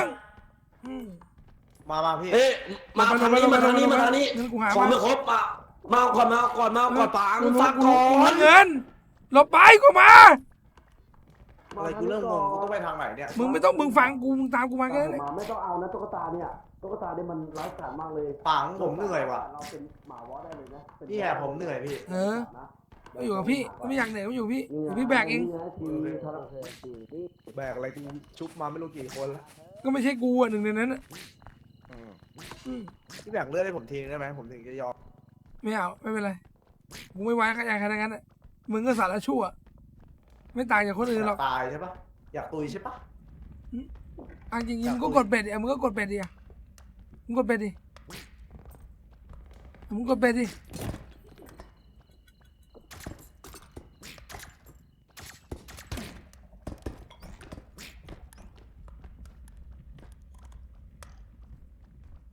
ดีกันพี่ผมไม่ทำละ มึงกดเป็ดเลยอะไรมึงก็กดเลย ไม่ผมไม่กดพี่เล่นดี เนี่ยจุดสุดท้ายอยู่ข้างหน้าเนี่ยเนี่ยตรงนี้อีก20,000เนี่ยจบแล้วเนี่ยเราผ่านด่านนี้แล้วเนี่ยแต่มึง ๆ จะทำอย่างนั้นก็ได้ มา ไม่กูไปกดจุดก่อนกูไปกดจุดก่อน ผมรอรับมาก ยกมา ไม่เอารถรับ ได้ สิ ปะวะ เอารถรับก็ได้ แล้วมันจะไหววะแป๊บนึงนะพี่แอบแป๊บนึง ไม่รู้หนูไม่มี พี่แอบพร้อม อ่า ปะ โอ้โหมันพังง่ายจังวะ พี่แป๊บนึงนะมันยากว่ะพี่แอบ เฮ้ยตัวจุดระเบิดมาปะลุง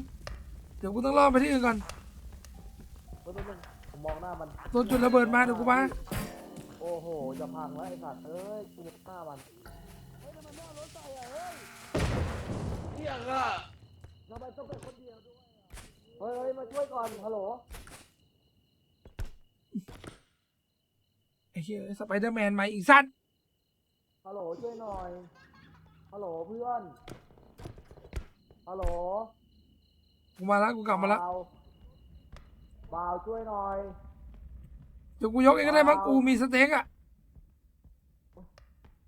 มึงโยนทิ้งไปเลยก็ได้มึงโยนลงเมืองล่างเลย เอามาพี่ โยนแม่งลงไปเลย พี่โดดตามมาได้ปะได้นะปล่อยเลยได้ละโอเคปะก็ได้ เดี๋ยว พี่จับเอียงให้หน่อยขอบคุณนะครับข้าผมเอง มาเอง เอ้ยมาเอาพินก่อนมาเอาพินก่อน มายกใส่อ่า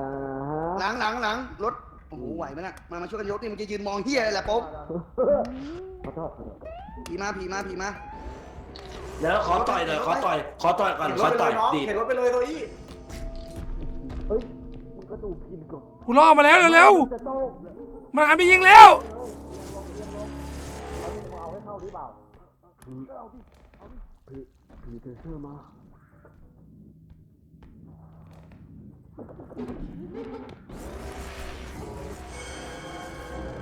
ย้อนกดย้อนกดย้อนกดย้อนกดย้อนกด กูจุกโอ้ยเหี้ย สมกับประทัดประกันทรัพย์จริง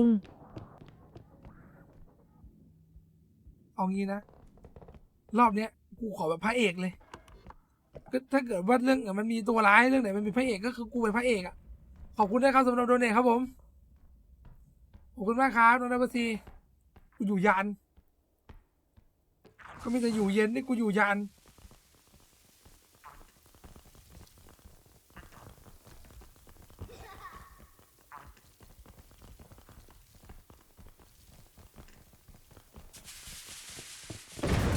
อุ้ยเขี้ยแรงหลบไม่พ้นได้ไงวะ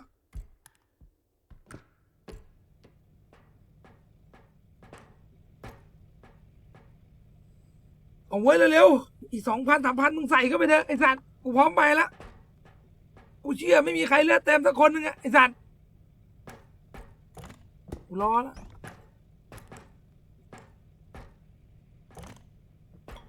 โอ้ลื่น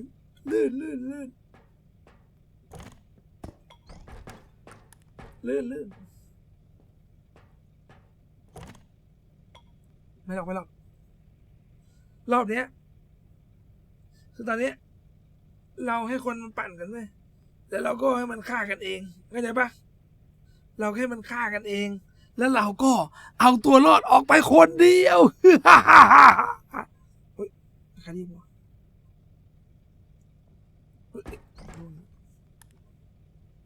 เราอยู่ในฐานเนี่ยมันไม่น่ามีคนเห็นอยู่หรอกนะเราแอบไปแค่นะเดี๋ยวกดเสร็จกูกระโดดลงฐานเลย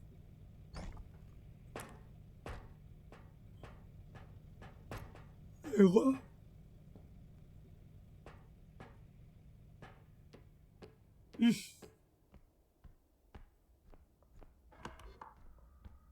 ที่มันหาของใส่ไม่ได้จริงเหรอวะนี่คือสรุปกูต้องกลับไปหาจริงเหรอนี่กูต้องกลับไปหาเองจริงๆเหรอไม่ได้วะกูเองก็ได้เหมือนเดิมสินะ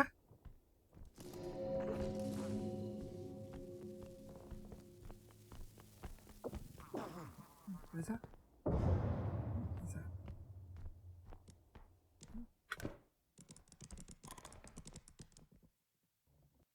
เกลียดมันชิบหายหมดเลยเหรอ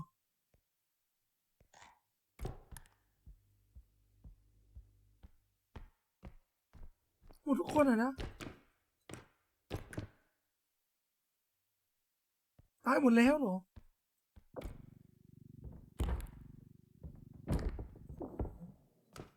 เชี่ยขาดอีก2,000ชิบหายละ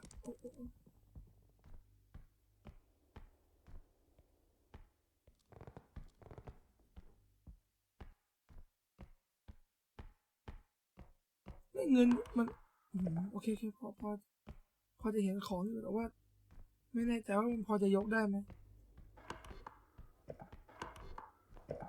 ชิ้นนี้เห็นของชิ้นเล็กอยู่นะเดี๋ยว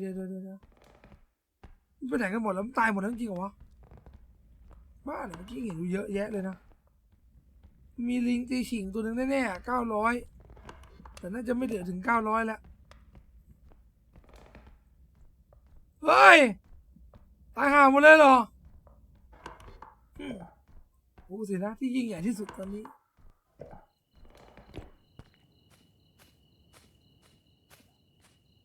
มีหนึ่ง อ้าวเฮ้ย โอเคพี่แอ๊ะ เจ้าของโอเค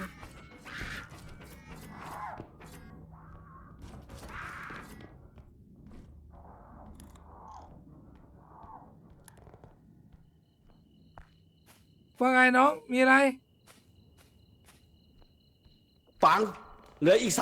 3,500 ไม่ เหลืออีก 3,500 ดูแล้วมันกำลังมาไอ้ผีกำลังมา ผีมาเหรอมา ผีมา ผีมาถ้าผวนแล้วก็คือ ผามีมานี่มาปัญญาอ่อนปัญญาอ่อนแล้วโอ้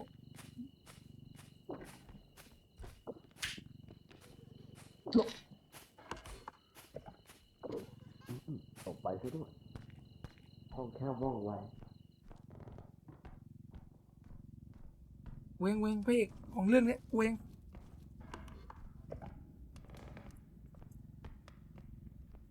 ไปติดหล่อซะละช่วงนี้เดี๋ยวหยิบขึ้นมาเองดีกว่าเอารถลงไปไม่ช้าชิบหาย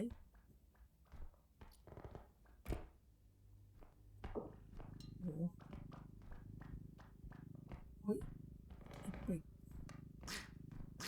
มีห้องน้ำปะวะห้องค่ายอะไร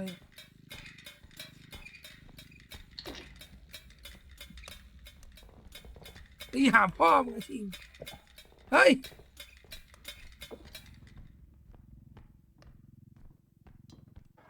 สบาย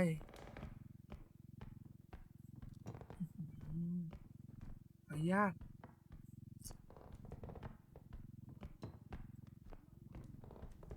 เดี๋ยว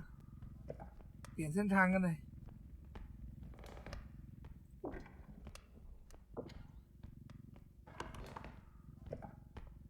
ต้องวน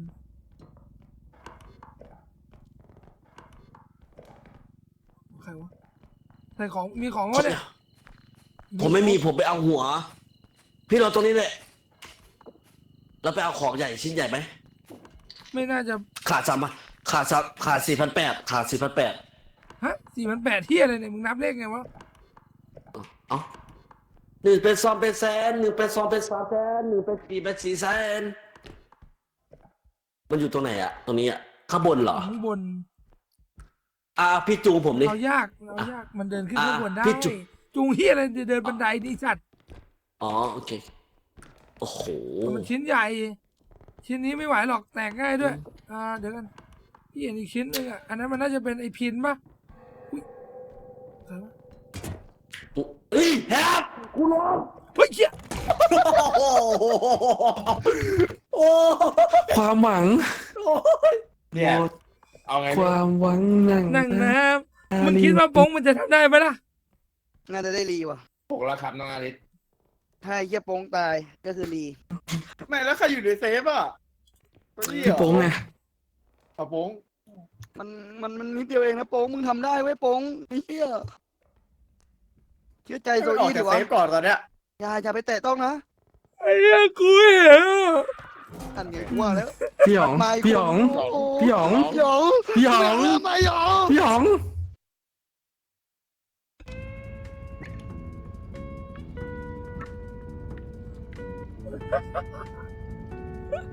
จะหล่ออยู่แล้วไอ้สัตว์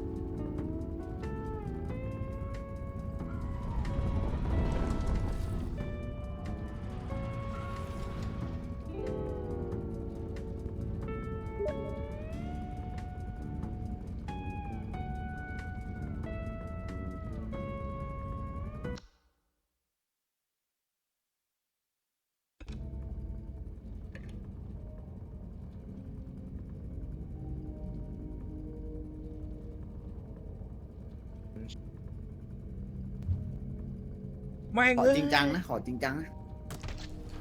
ขอแบบไม่แกล้งกันแล้วนะ เลิกฆ่าได้ไหมพี่ไอ้เลิกฆ่าเถอะ ไม่ใช่กูอ่ะ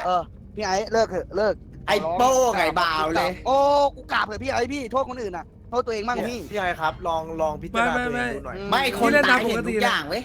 ไม่ใช่คือผม แล้วแต่ อะ ผมเห็นพี่เป็นพี่นะ แต่ว่าพี่ต้องพิจารณาตัวเองนิดนึงครับ กูสงสารพี่พันธุ์เว้ยเขาตั้งใจทำงานอยู่คนเดียวอะ ใช่ แต่กูเห็นนะไอ้ยี่บ่าวฆ่ากูเห็นนะ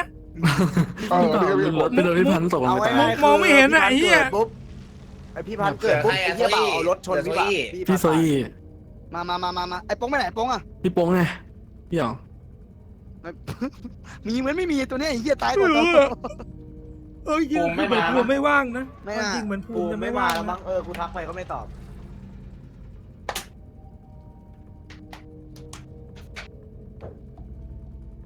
แม่งเสียดายว่ะ ไอ้ภูมิมันพิมพ์หากูว่ามาแล้วอะเมื่อครึ่งชั่วโมง เชิญดิ แป๊บนึงนะโทรหามันก่อน มารอบนี้แม่ง11แล้วกูบอกเลย ใครมาได้วะอ๋อโอเค แป๊บนึงนะกูโทรหามันอยู่ ทำไมโซอี้ทำแบบนั้นอ่ะ ไม่หนูคิดว่า ฮัลโหล มัน ภูมิ ไม่หนูตั้งใจจะเอาไปชุบเพื่อนไง หนูไม่คิดว่ามันจะกัดตายเลยอ่ะ ยังทุกคนรอมึงนี่ตั้งแต่โทรหามึง บอกตรงว่า ไม่ได้เล่นเลยรออย่างเดียวเลย ความหวังดีมาก ทำไมโซอี้ไม่แท็กทีมกับป่องโป้งอ่ะทำไมไม่แท็กทีมกันอ่ะ เอ้าหนูอ่ะกำลังเดินไปหาพี่โป้งอยู่แต่หนูหาไม่เจออ่ะแล้วหนูเจอของก่อนไงแต่ทีนี้มันมีพายกระซิบหนูบอกว่า หยิบได้เลยไม่เป็นไรแต่ต้องถือห่างๆหนูก็เลยลองเดินไปหยิบดู เอาพี่พันธุ์พี่ อ๋อ มันเกิดอะไรขึ้นพี่ พี่ไม่รู้พี่ตาย พี่โดนใครฆ่าไม่รู้อ่ะ ผมอยากรู้ว่า ตัวเขียว ท ๆตัวเขียว ำทำไมพินมันถึงพังอ่ะ ตอนพี่โป้งยกกับพี่โซอี้อ่ะจริงๆถ้าพินเข้าไปคือจบเลย วิ่ง นะ ขึ้นไปทำเฮียอะไรล่ะพังหมดนี่ ไม่รู้เหมือนกันทำไมมันยกไม่ขึ้นอ่ะเพราะมันเหมือนติด มันต้องยกสองคน อะไรพังอะไร ใส่ เมื่อกี้มันมีคนโดนปล่อยไว้ โป้งมึงต้องพิสูจน์ตัวเองหน่อยนะเว้ยมึงอยู่คนเดียว ว่า เนี้ยเขากดออกเกมกันหมดเลยอะเขากดออกเกมกันหมดเลยไม่มีใครเชื่อมึงเลยว่ามึงจะทำได้อะโป้งมึงคิด กู ดู งอนแล้วกูงอนกูบ่เว้ากูสิเฮ็ดอย่างเดียวกูสิบ่เว้า ต้อง เอาจริง กูซาใส่สูตรเล็กไทยแล้ว อันนี้ดี อ๋อ ดี ลองชวนภูมิหน่อย ไอ้ เพื่อน ภูมายังไอ้ภูมายัง ช ไอ้ภูมายัง วนภูมิ ไอ้หยอง งอน ข้าวผ่านมอสนะบอกมันอ่ะ อ้าว ไอ้เหี้ยได้ลงหรือยัง นั่น มันลงแล้วมั้งลงแล้ว สวัสดีน้องๆทุกคนด้วยนะครับสวัสดีทุกคนด้วยนะ ไปปิด สวัสดีนะครับสวัสดีครับสวัสดีทุกคนทักทายกันหน่อยนะสวัสดีนะครับทุกคนเลย เฮ้ย แล้วก็ช่องทางเนาะช่องแดงช่องม่วง ไม่เป็นไร สวัสดีนะครับ ตั้งใจไปก็ต้องพิสูจน์ตัวเองนะเวลามึงเหยื่อคนเดียวมึงจะแบบว่าดูดีเว้ยตอนนี้ ใครอยากจะสนับสนุนตัวเด็กขอบคุณมากนะค เกิด รับ อะไรขึ้นมาโป้ง เกิดอะไรขึ้นนะป๋า ไอ้ภูมิเข้าผ่านมอ ขอบคุณมากขอบคุณมากสวัสดีทุกคนครับ บอ ผ ก ม นะมันเข้าไม่เป็นอ่ะเดี๋ยวเข้ามาสตรีมโดดหน้าต่างเหรอโป้งโป้งใจเย็นโป้ง โป้งอย่าเฮ้ยพี่โป้งคิดตั้นนะโหลพี่ บ่ ให้พี่โป้งหน่อย กูไปเอาเป็ดวิเชียนว่ะกูย่างเป็ดวิเชียนวันนี้อ่ะ อยากไม่ทำอะไรอยู่แล้วทีนี้ไม่ทำเฮียอะไรเลย ถูก ทำ กูเห็นแม่งแอบตลอดอะ ทำถูก มึงต้องพิสูจน์แล้วตาเนี้ยโป้งมึงต้องเป็นคนที่พิสูจน์และทำงานดีที่สุดตอนเนี้ย เรียบ ไอ้ภูมายัง เมื่อกี้ตอนมึงเหลือคนเดียวบงที่กูได้ยินที่คนตายอ่ะเขาพูดถึงมึงอ่ะเฮ้ยรีบรีเลยรีบรีเลยรีบรีเลยรีบรีเลยมึงคิดแล้วกันว่ามึงเก่งแค่ไหนอะบง ผมไม่เก่งหรอก เก่งคนละเก่งคนละแบบเว้ยแต่บางคน พี่ก็มีข้อดี ไม่เก่งเลย ยังไงเยี่ยหย ก็ อง มี แล้วใครไม่เก่งอะไรเลยพูดเลยพูดชื่อเลยหยอง ใช่ พูดชื่อเลย ไม่มีเว้ยทุกคนเก่งกันหมดเลย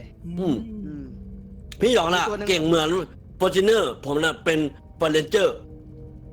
ฮะ ฟอร์ดเรนเจอร์ ฟอร์จินเนอร์กับฟอร์ดเรนเจอร์ ความหมายคืออะไร เก่งคนละแบบไงโง่ ส่วนไอ้บ่าวพูดไปเรื่อย อ้าวแล้วพี่มีอะไรบ้างอ่ะกับเพื่อนผมอ่ะ อย่าพูดเลยอย่าพูดเลยอย่าพูดเลยอย่าพูดเลยอย่าพูดเลยกูด่าไปเยอะเขาไม่รู้ตัวหรอกดีแล้วให้เขาไม่รู้ดีแล้วอย่า โอเคแล้วกูกินเป็ดย่างก่อนนะ โอ้โหเป็ดย่างเลยเหรอ แดกรู้ด้วยเดี๋ยวนี้คือแบบว่าเป็นเศรษฐีแล้วดูใบแล้วนั่งแดกเป็ดแล้ว อร่อยเด้อลืมอย่างเดียวลืมอะไรรู้ไหม เราเดินเป็นคู่ไหมดีไหมทุกคน แยกกันไหม 2 4 6 8 16 17 18อ่ะมันครบ ไม่กี่คนอ่ะเดี๋ยวภูมิมาเราลองเล่นเป็นคู่ตาหนึ่งไหมตาหกอ่ะ ไม่ครบมีเศษอันหนึ่งมีเศษหนึ่ง มึง เศษ ไง หนึ่ง นะ มึงไงป้อง 2 4 6 8เดี๋ยวภูมิมาก็10ก็ครบแล้วนี่ มึ มึงนับยังไงเนี่ย โอเคแป๊บนึงเอาติบข้าวก่อน แล้วเดี๋ยวให้พี่พันธุ์จัดคู่ให้ว่าใครเป็นใครดีไหม ง่ายจุก แฟ ๆ ร์ ไป ดี เล ด้วย ยแฟร์ดีด้วย แฟนสุดละ กูโหวตพี่พันธ์กับพี่ไอ้ โอ้โหบทให้อยู่ด้วยกันอ่ะ ถูกต้องพี่ต้องอยู่ด้วยกันพี่สามัคคีกันสุดละ ทีมเวิร์กทีมเวิร์ก คนอื่นได้ไหม อุ้ยโอ้โหพี่พันธ์พี่พี่โอ้เงียบ แร เล ง ย มาก ไม่กลัวมันแบบว่าเดี๋ยวงานมันเสร็จเร็ว อ๋อ แล้วภูมิมันเข้ามาเนี่ย เห็นมันจะตีมจออยู่ในดิสคอร์ดมีปัญหาหรือเปล่ามาดูเลย ไม่ เมย์ มันอยู่ในห้องแต่เราไม่เห็นปะเอาไอ้เหี้ยมันยังโหลดมอดอยู่เลยไอ้ภูมิมันโหลดมอดอยู่ ไม่น่านานนะ มีคนสอนปะไอ้โป้สอนหรือปะ ไอ้โป้ปิดหู สอนอยู่แป๊บเดียวจะเสร็จแล้วเลย ได้ไหมผมดูได้ไหม โอเคโป้งมีอะไรพูดไหมโป้ง กูไม่มี ระหว่างเนี้ยไม่มึงอยากคู่กับใครมึงแบบลองเสนอไหมแบบให้แบบ กูคู่เหรอ พิจารณากูคู่กับโซอี้ก็ได้ ใครพี่พันธุ์จัดให้จบ แต่ถามความคิดเห็นไงอยากคู่กับใครพี่พันธ์จัดให้อยู่แล้ว พี่ยังไม่เข็ดจากตาที่แล้วอีกเหรอที่ยกพินยังเรายังเอาไม่รอดเลย รอดประสบการณ์ใครก็เคยผ่านมา แต่ว่ามันมีครั้งแรกต้องมีครั้งที่สองคือว่ามันมีครั้งที่สองต้องมีครั้งแรก ยังครับ เข้าใจไหม ครั้งมีครั้งที่สอง มันพูดอะไรของแม่งต้องฟังนานแล้ว ต้องถามมึงพูดว่าไงนะขออีกรอบดิ กูว่าแม่งเหวอ ไม่เหมือพี่ไม่เหมือพูดไปขอบคุณพี่พันธุ์ที่เข้าใจผม เขาไม่เข้าใจนะว่ามันเข้าใจผิดนะโป้ง เข้าใจผิดอะไร ไม่เคยครับแกไม่ทักผมหรอก ไปเข้าใจซะแล้วพี่พันธ์กู โลกสวยมาก โลกสวย ไม่ คือพี่ไอ้เขาว่ามึงอะโลกสวยอะแบบว่ามองโลกในแง่ดีไอ้เหี้ย ไม่เป็นไรแต่ก็คอหักเดี๋ยวแป๊บนึง ฮะ ไม่เอาผมไปเลยแปลครับ มึงคุยกับใครแม่งมึงเวอร์ปะวะโป้ง อะไร มึงคุยกับพวกกูอยู่ดีมึงก็ไปคุยกับใครก็ไม่รู้ เอางี้ดีกว่าให้พี่พันธุ์เลือกเลยพี่ภูมาเลือกเลย2-2แต่ว่าผมเลือกอยู่กับโซอี้อ่ะผมจะพาโซอี้ไป แล้วมึงให้กูเลือกทำไม เอาก็ไอ้บ่าวบอกไงบ่าว เขารู้กันหมดแล้วมึงไม่ต้องพูดซ้ำก็ได้โป้ง เย้เลยแล้วให้พี่พันธุ์เลือกทำไมกูยังงงอยู่ เอ้า ก็พี่พันธุ์ ยังไงเนี่ยไม่ เป็น จบ ซีโอไง ถูก น่ะพี่พันธุ์ได้ยินนะเปล่าพี่เป็นซีโอนะ ส่วนมึงอะเป็น ABC ฮะ อะไรอีกอะ COPC อะไรอะเดี๋ยวเมื่อกี้อะไรอะ COPC มันจะคล้องจองหรือมันแบบใกล้กันหรือว่าความหมายมันในภาษาอังกฤษมันใกล้กันมันจะฮาอะไรเงี้ย เอาง่ายๆนะพี่ไอ้บ่าวเป็นมาผมกับพี่เล่น ไม่ใช่ไม่ได้พูดนะผมแค่อยากจะรู้ผมจะได้ขำถูกไอ้เหี้ย PC กับ CPU มันใกล้กันหรือเปล่าอะไรเงี้ย ก็ CEO กับ ABC ไง มันมีเชื่อมกันอยู่ หลักการอะมุกอะมันมีหลักการของมันอยู่ต้องให้สอนเราเล่นตลกอะ NGO เว้ย อะไรนะพี่ โง่ NGO เนี่ยโง่กูไปให้ ไอ้หยองชวนภูมิได้เลยเพื่อนเสร็จละ บ่าวไอ้ฝ้ายมาลายพรหม่ำเจ้ามกเพ่ง บ่าว โอ้ยเลิกประจาอ่ะพี่มันดูเหมือนคนแบบไม่มีแรงพู บ่าว ด เพื่อนบ่าวมึงอ่ะกูให้เลย บ่าว OMG มึง เส อ่ะ กโลโซ OMG มึงอ่ะโอ้ my god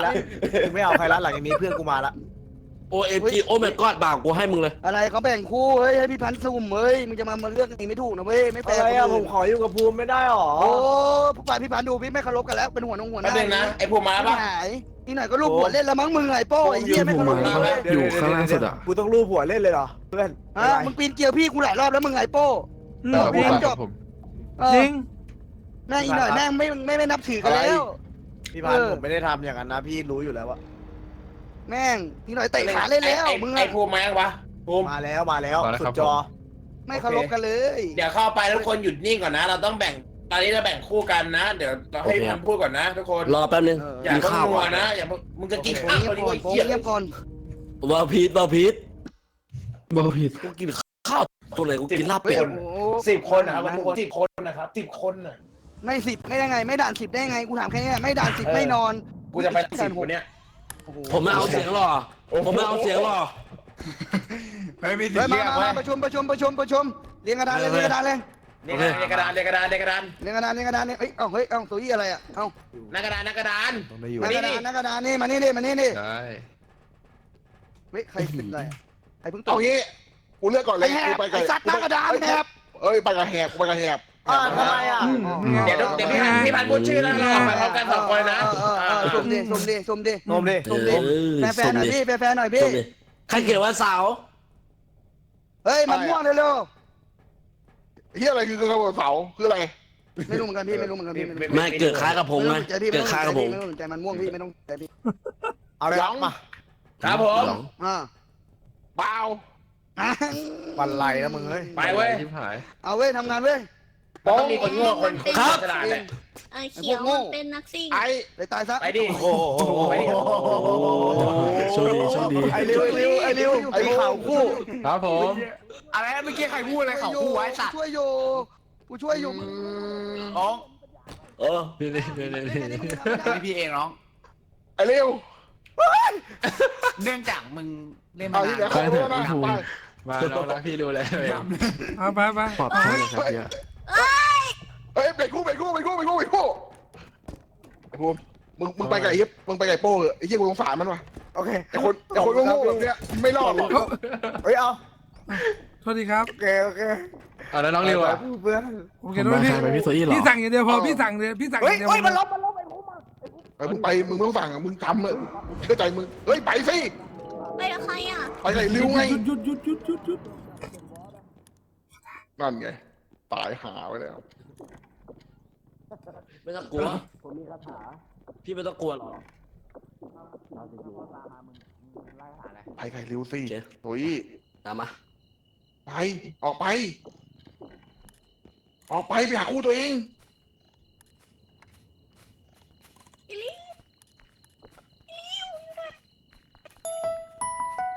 คนนึงนะ อุ้ย ให้60,000ค่าขนมค่ะ โอ้ยมือเลยเหรอ อยา น้ ก อ ไป ง ด้วยกัน ฟังก่อนเมื่อกี้พ ขอบคุณมากครับขอบคุณมากครับสำหรับโดเนทนะครับ60,000รวยแล้วเย้ ไปด้วยกันอยากไปด้วยกัน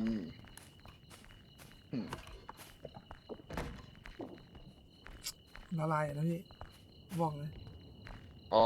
แต่ถ้ามันเดินผมอยากให้มันเดินกลับมานะ เพราะว่าเวลามันกลับมามันสะดุดล้มพี่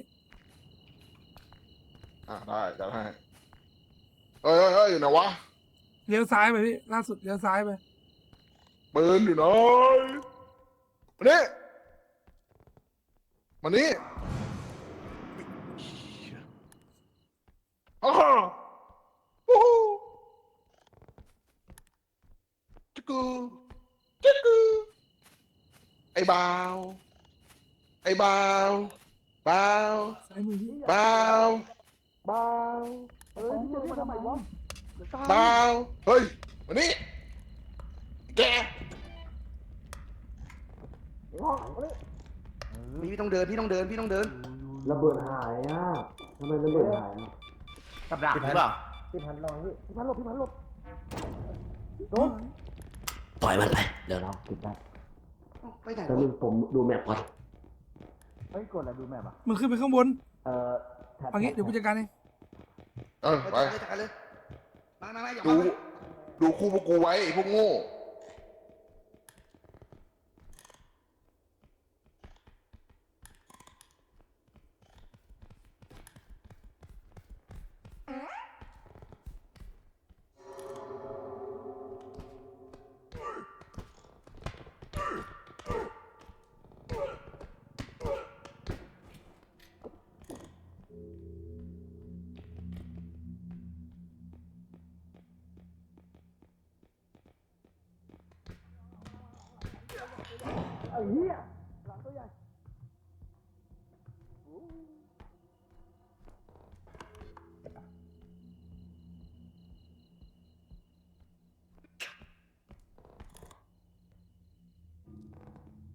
ตายใช่ปะโอเคพี่ ตายแล้วพี่ทุ่มมันตายไปเลย เมื่อกี้พี่ไปจับขามันปะ ใช่ใช่ พี่ต้องจับหัวมันสิพี่ เฮ้ยระวังแตกพี่ ดูนะ เก่ง ดู เก่ง ไอ้พวกสันขวาน กระจอกงอกง่อยกระโปงหมา ไอ้พวกไม่มีฝีมือ พี่อย่างงี้ทางกลับอยู่นี่พี่ พี่จะมองผมทำไมอ่ะไม่ไปช่วยกิจกรรม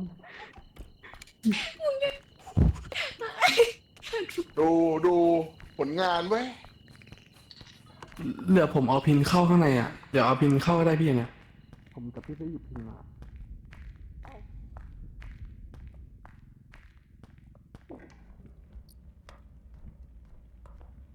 เรือในขวดโหลในโขหลวด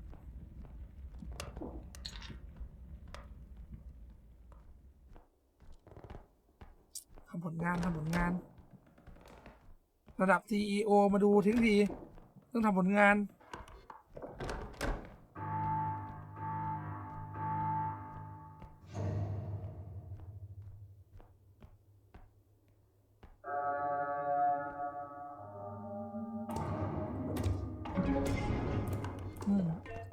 ระดับ CEO มาดูงานโชว์ผลงานไป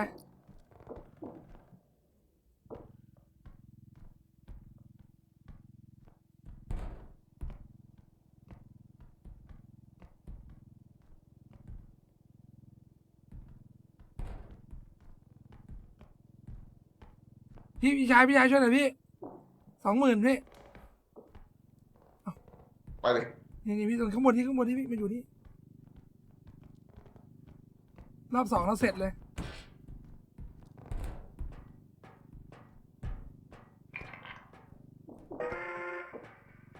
โอเครอเงินทอน4,000หมดรถมารอ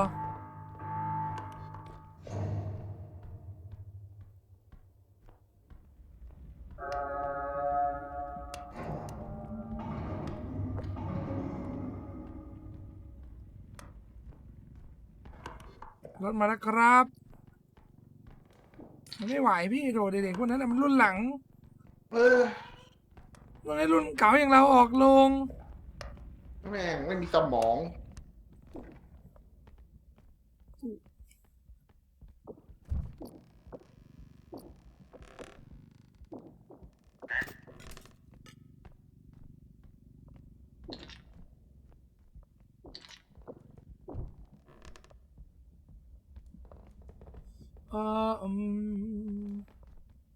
แม่งมีแต่พวกโง่ ถูกต้องพี่ถูกต้อง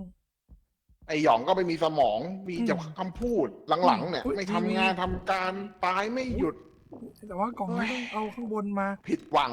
ต้องบอกพี่ ไม่มีผลงานอะไรเลย โคตรจะรวยนี่ได้อีกอันหนึ่งแล้วเนี่ยโอ้โหแล้วไปกล่องมันชอบบ่น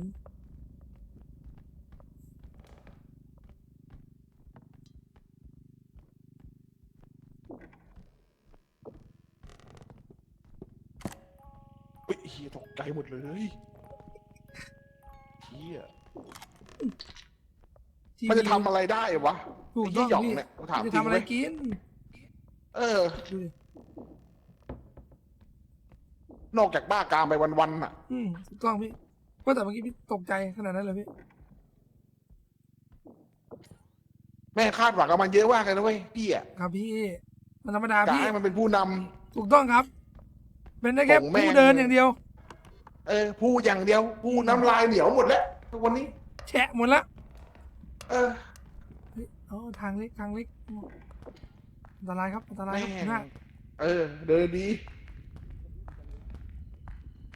ป่านี้แม่งไปนั่งทำอะไรอยู่ก็ไม่รู้ เอาเฮ้ยหัวใครวะเนี่ย มันตายกันหมดแล้วพี่5-6 คนอยู่ในรถ ทำอะไรกัน นี่ใคร อะ อ่ะโอ้ยกูว่าแล้วแม่งไม่เคยคาดหวังอะไรได้ ไม่ขาดคำไม่ขาดค ผมมาเป็นห่วงทุกคนผมเลย ำไม่ขาดคำ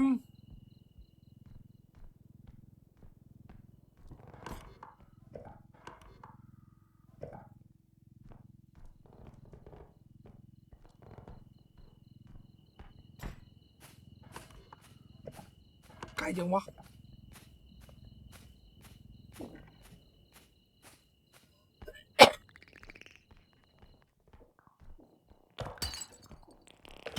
ลองพี่หัวกะโหลกใหญ่มาบิ๊กเฮด ทำไงต้องข้ามยังไง บิ๊กเฮดฆ่ายากพี่ไอเด็กเคี้ยนี่ก็ต้องห้ามให้มันมีอยู่ใกล้ให้มันอยู่ใกล้ๆของ มันจะแบกของแล้วทุ่มใส่ ต้องหนีต้องจุกอย่างเดียว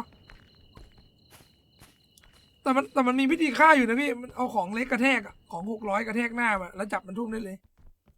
อืม ประสบการณ์40 ปี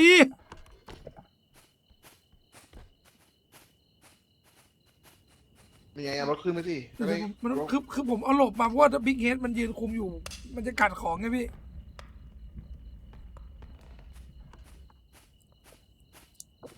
โอเคครับ ฝากรบกวนด้วยเคลียร์เส้นทางให้หน่อยครับ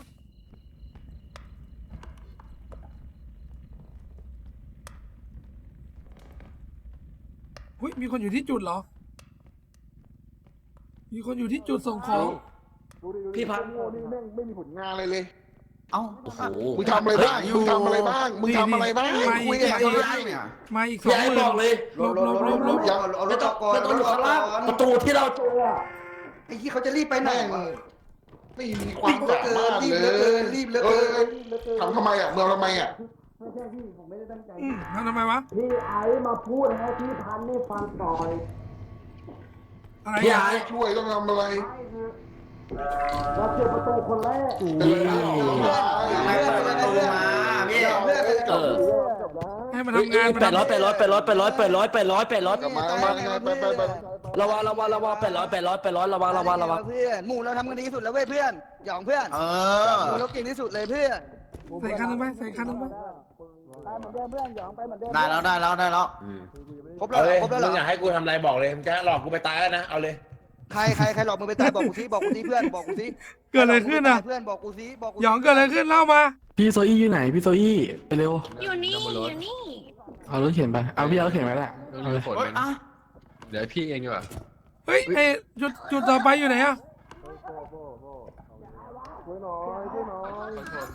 เฮ้ยพี่พันธุ์เรียกเว้ย เป็นไร CEO เรียกเฮ้ย เออ อ๋อแตกไปแล้วใช่ไหมครับ ทุกคน ยก อ่ะ มา ไม่ได้อ่ะเพราะมันคันนี้มันไม่ได้แล้วพี่ ฟังฉัน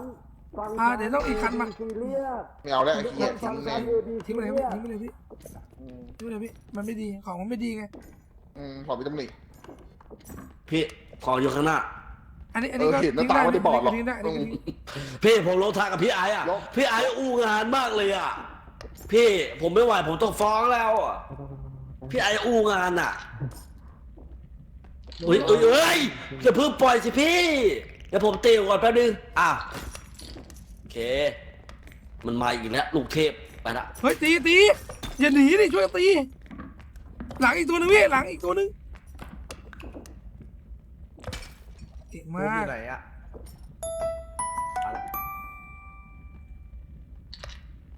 ช่องเด็กเด็กวุ่นวายมากช่องนี้ ฮัลโหล สงบ พี่เอา สุ ใส่ ข คันหลัง มา ไหม ก มาดิ 555 เดี๋ยวเกาให้พี่พัน อุ้ยเฮียแล้วชิปหายแล้วไอ้สัส ผมเหลือหนึ่ง เฮ้ยไอ้ โดน เหี้ย ได้ปะเนี่ยกูตายได้ปะวะเนี่ย โอ้หาย คุณดึงไว้อยู่ รอไหม ขอบคุณครับเฮ้ย รอไหม ใครดึ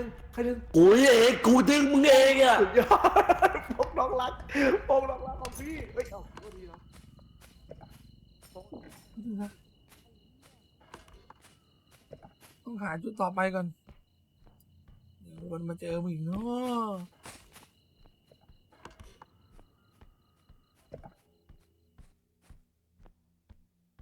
หาจุดก่อนก็ได้พี่ไม่น่าใช่ที่นี่อ่ะ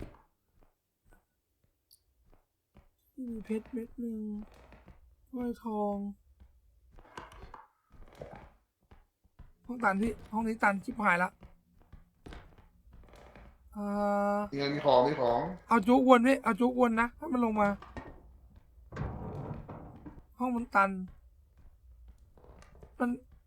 มันยังไม่รู้ห้องอ่ะ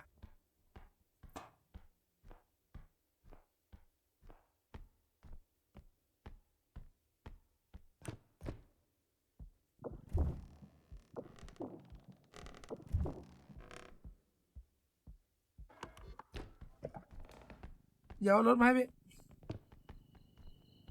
เราทำงานหยองทำอะไร กูจะตายเมื่อกี้ หยองทำซุง ตายทำไมอะใครเรียกกูวะ ไอหยองนี่มันพึ่งพาไม่ได้จริงๆ จะให้มันเป็นผู้บริหารคนต่อไปมันจะทำงานได้หรอวะ กูหลง ช่วยผม เฮ้ยมีใครหาที่กดต่อไปหน่อยโอเคมีเพชรอีกอันหนึ่งข้างล่างพี่ผมเห็นแล้วแป๊บนึง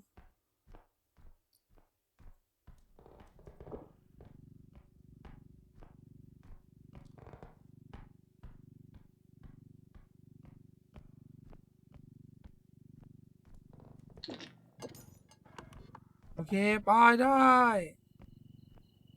เส้นทางอยู่ไม่ไกล เส้นทางอยู่ไม่ไกล เราจะไป ไอ้โป้ โป้ของมันพังแค่200เอง หลบของครบแล้วของครบแล้วของครบแล้วหลบเนี่ย เออทำอะไรบ้างวะพวกมึงเนี่ย หลบครบแล้วครบแล้วหลบครบแล้วเฮ้ยอย่าชนกูอย่าชนกูอย่าชนกูไอ้เหี้ย อ๋อมันเป็นลุมไอ้เหี้ยระวัง เฮ้ยใครขยันชนกูจังไอ้สัตว์ พี่ผมลบแล้วนะพี่เอาเข้าไปเลย ไปพี่หัวโป้ง มันไล่กูมาแล้ว เอ้าทำไมมาแต่หัว เฮ้ย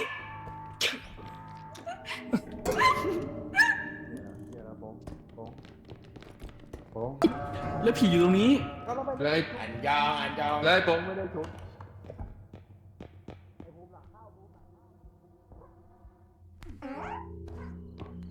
เชิญเลย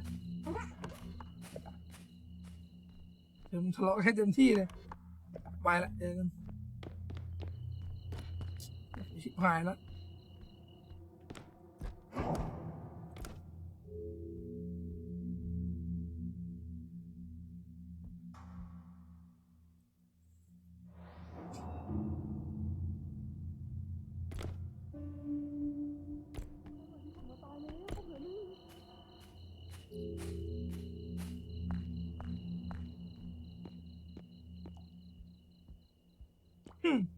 มันก็มีแค่เราสองคนแหละพี่ จริง ที่เหลือมันไม่มีอะไรไปสองคนด้วย ไปเถอะทิ้งมันไปพวกมันแล้ว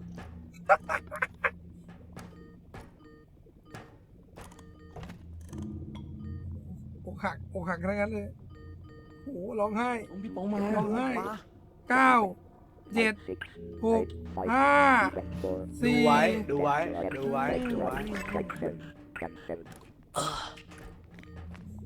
เฮ้ยยัยโอ้ยลูกเทพเฉยๆจะไปกลัวอะไรจะไปกลัวอีหยัง มึงว่าไหมไอ้ริวมันได้แต่เสียงหล่อมึงดู เออ มันช่วยกูแบบมึงไม่ได้ ผมแบกพี่โป้งมา แต่พี่อยู่ข้างพี่โป้ที่ไม่หยิบพี่มานะ ไม่หยิบ มาที่ ให้ทะเลาะอะไรกันอ่ะ คนผมพากันนะค พั รั กก่อน พากันครับ ไอ้มึงบอกกูมาตา บริษัทเราดีมากเรามาถึงด่าน7ได้เราเก่งกัน มา มาก พี่ ค ผม รับ มาเก็บภาพ เก่งมาก ไอ้โบไอ้โบแม่งมาตาเดียว นะครับ ไป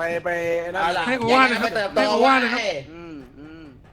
แยกย้ายกันโตเติบเว้ย ให้โอ ไม่ วาท มี นะ ใค ค ร รับ พูดอะไรพวกมันหรอกพูดกับพวกนี้ อ๋อห้องมันไม่หลุดนี่หว่า ห้องมันไม่บินด้วยอ้าวนี่ไง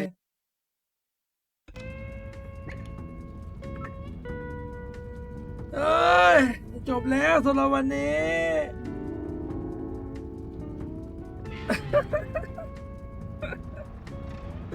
เฮ้ยแต่วันนี้ไม่ค่อยมีมุกเลยว่ะคูนี่คนเยอะจริงๆวันนี้คนเยอะมาก เล่นมุกไม่ได้เลยอ่ะไม่มีจังหวะเล่นมุกเลยอ่ะทุกคน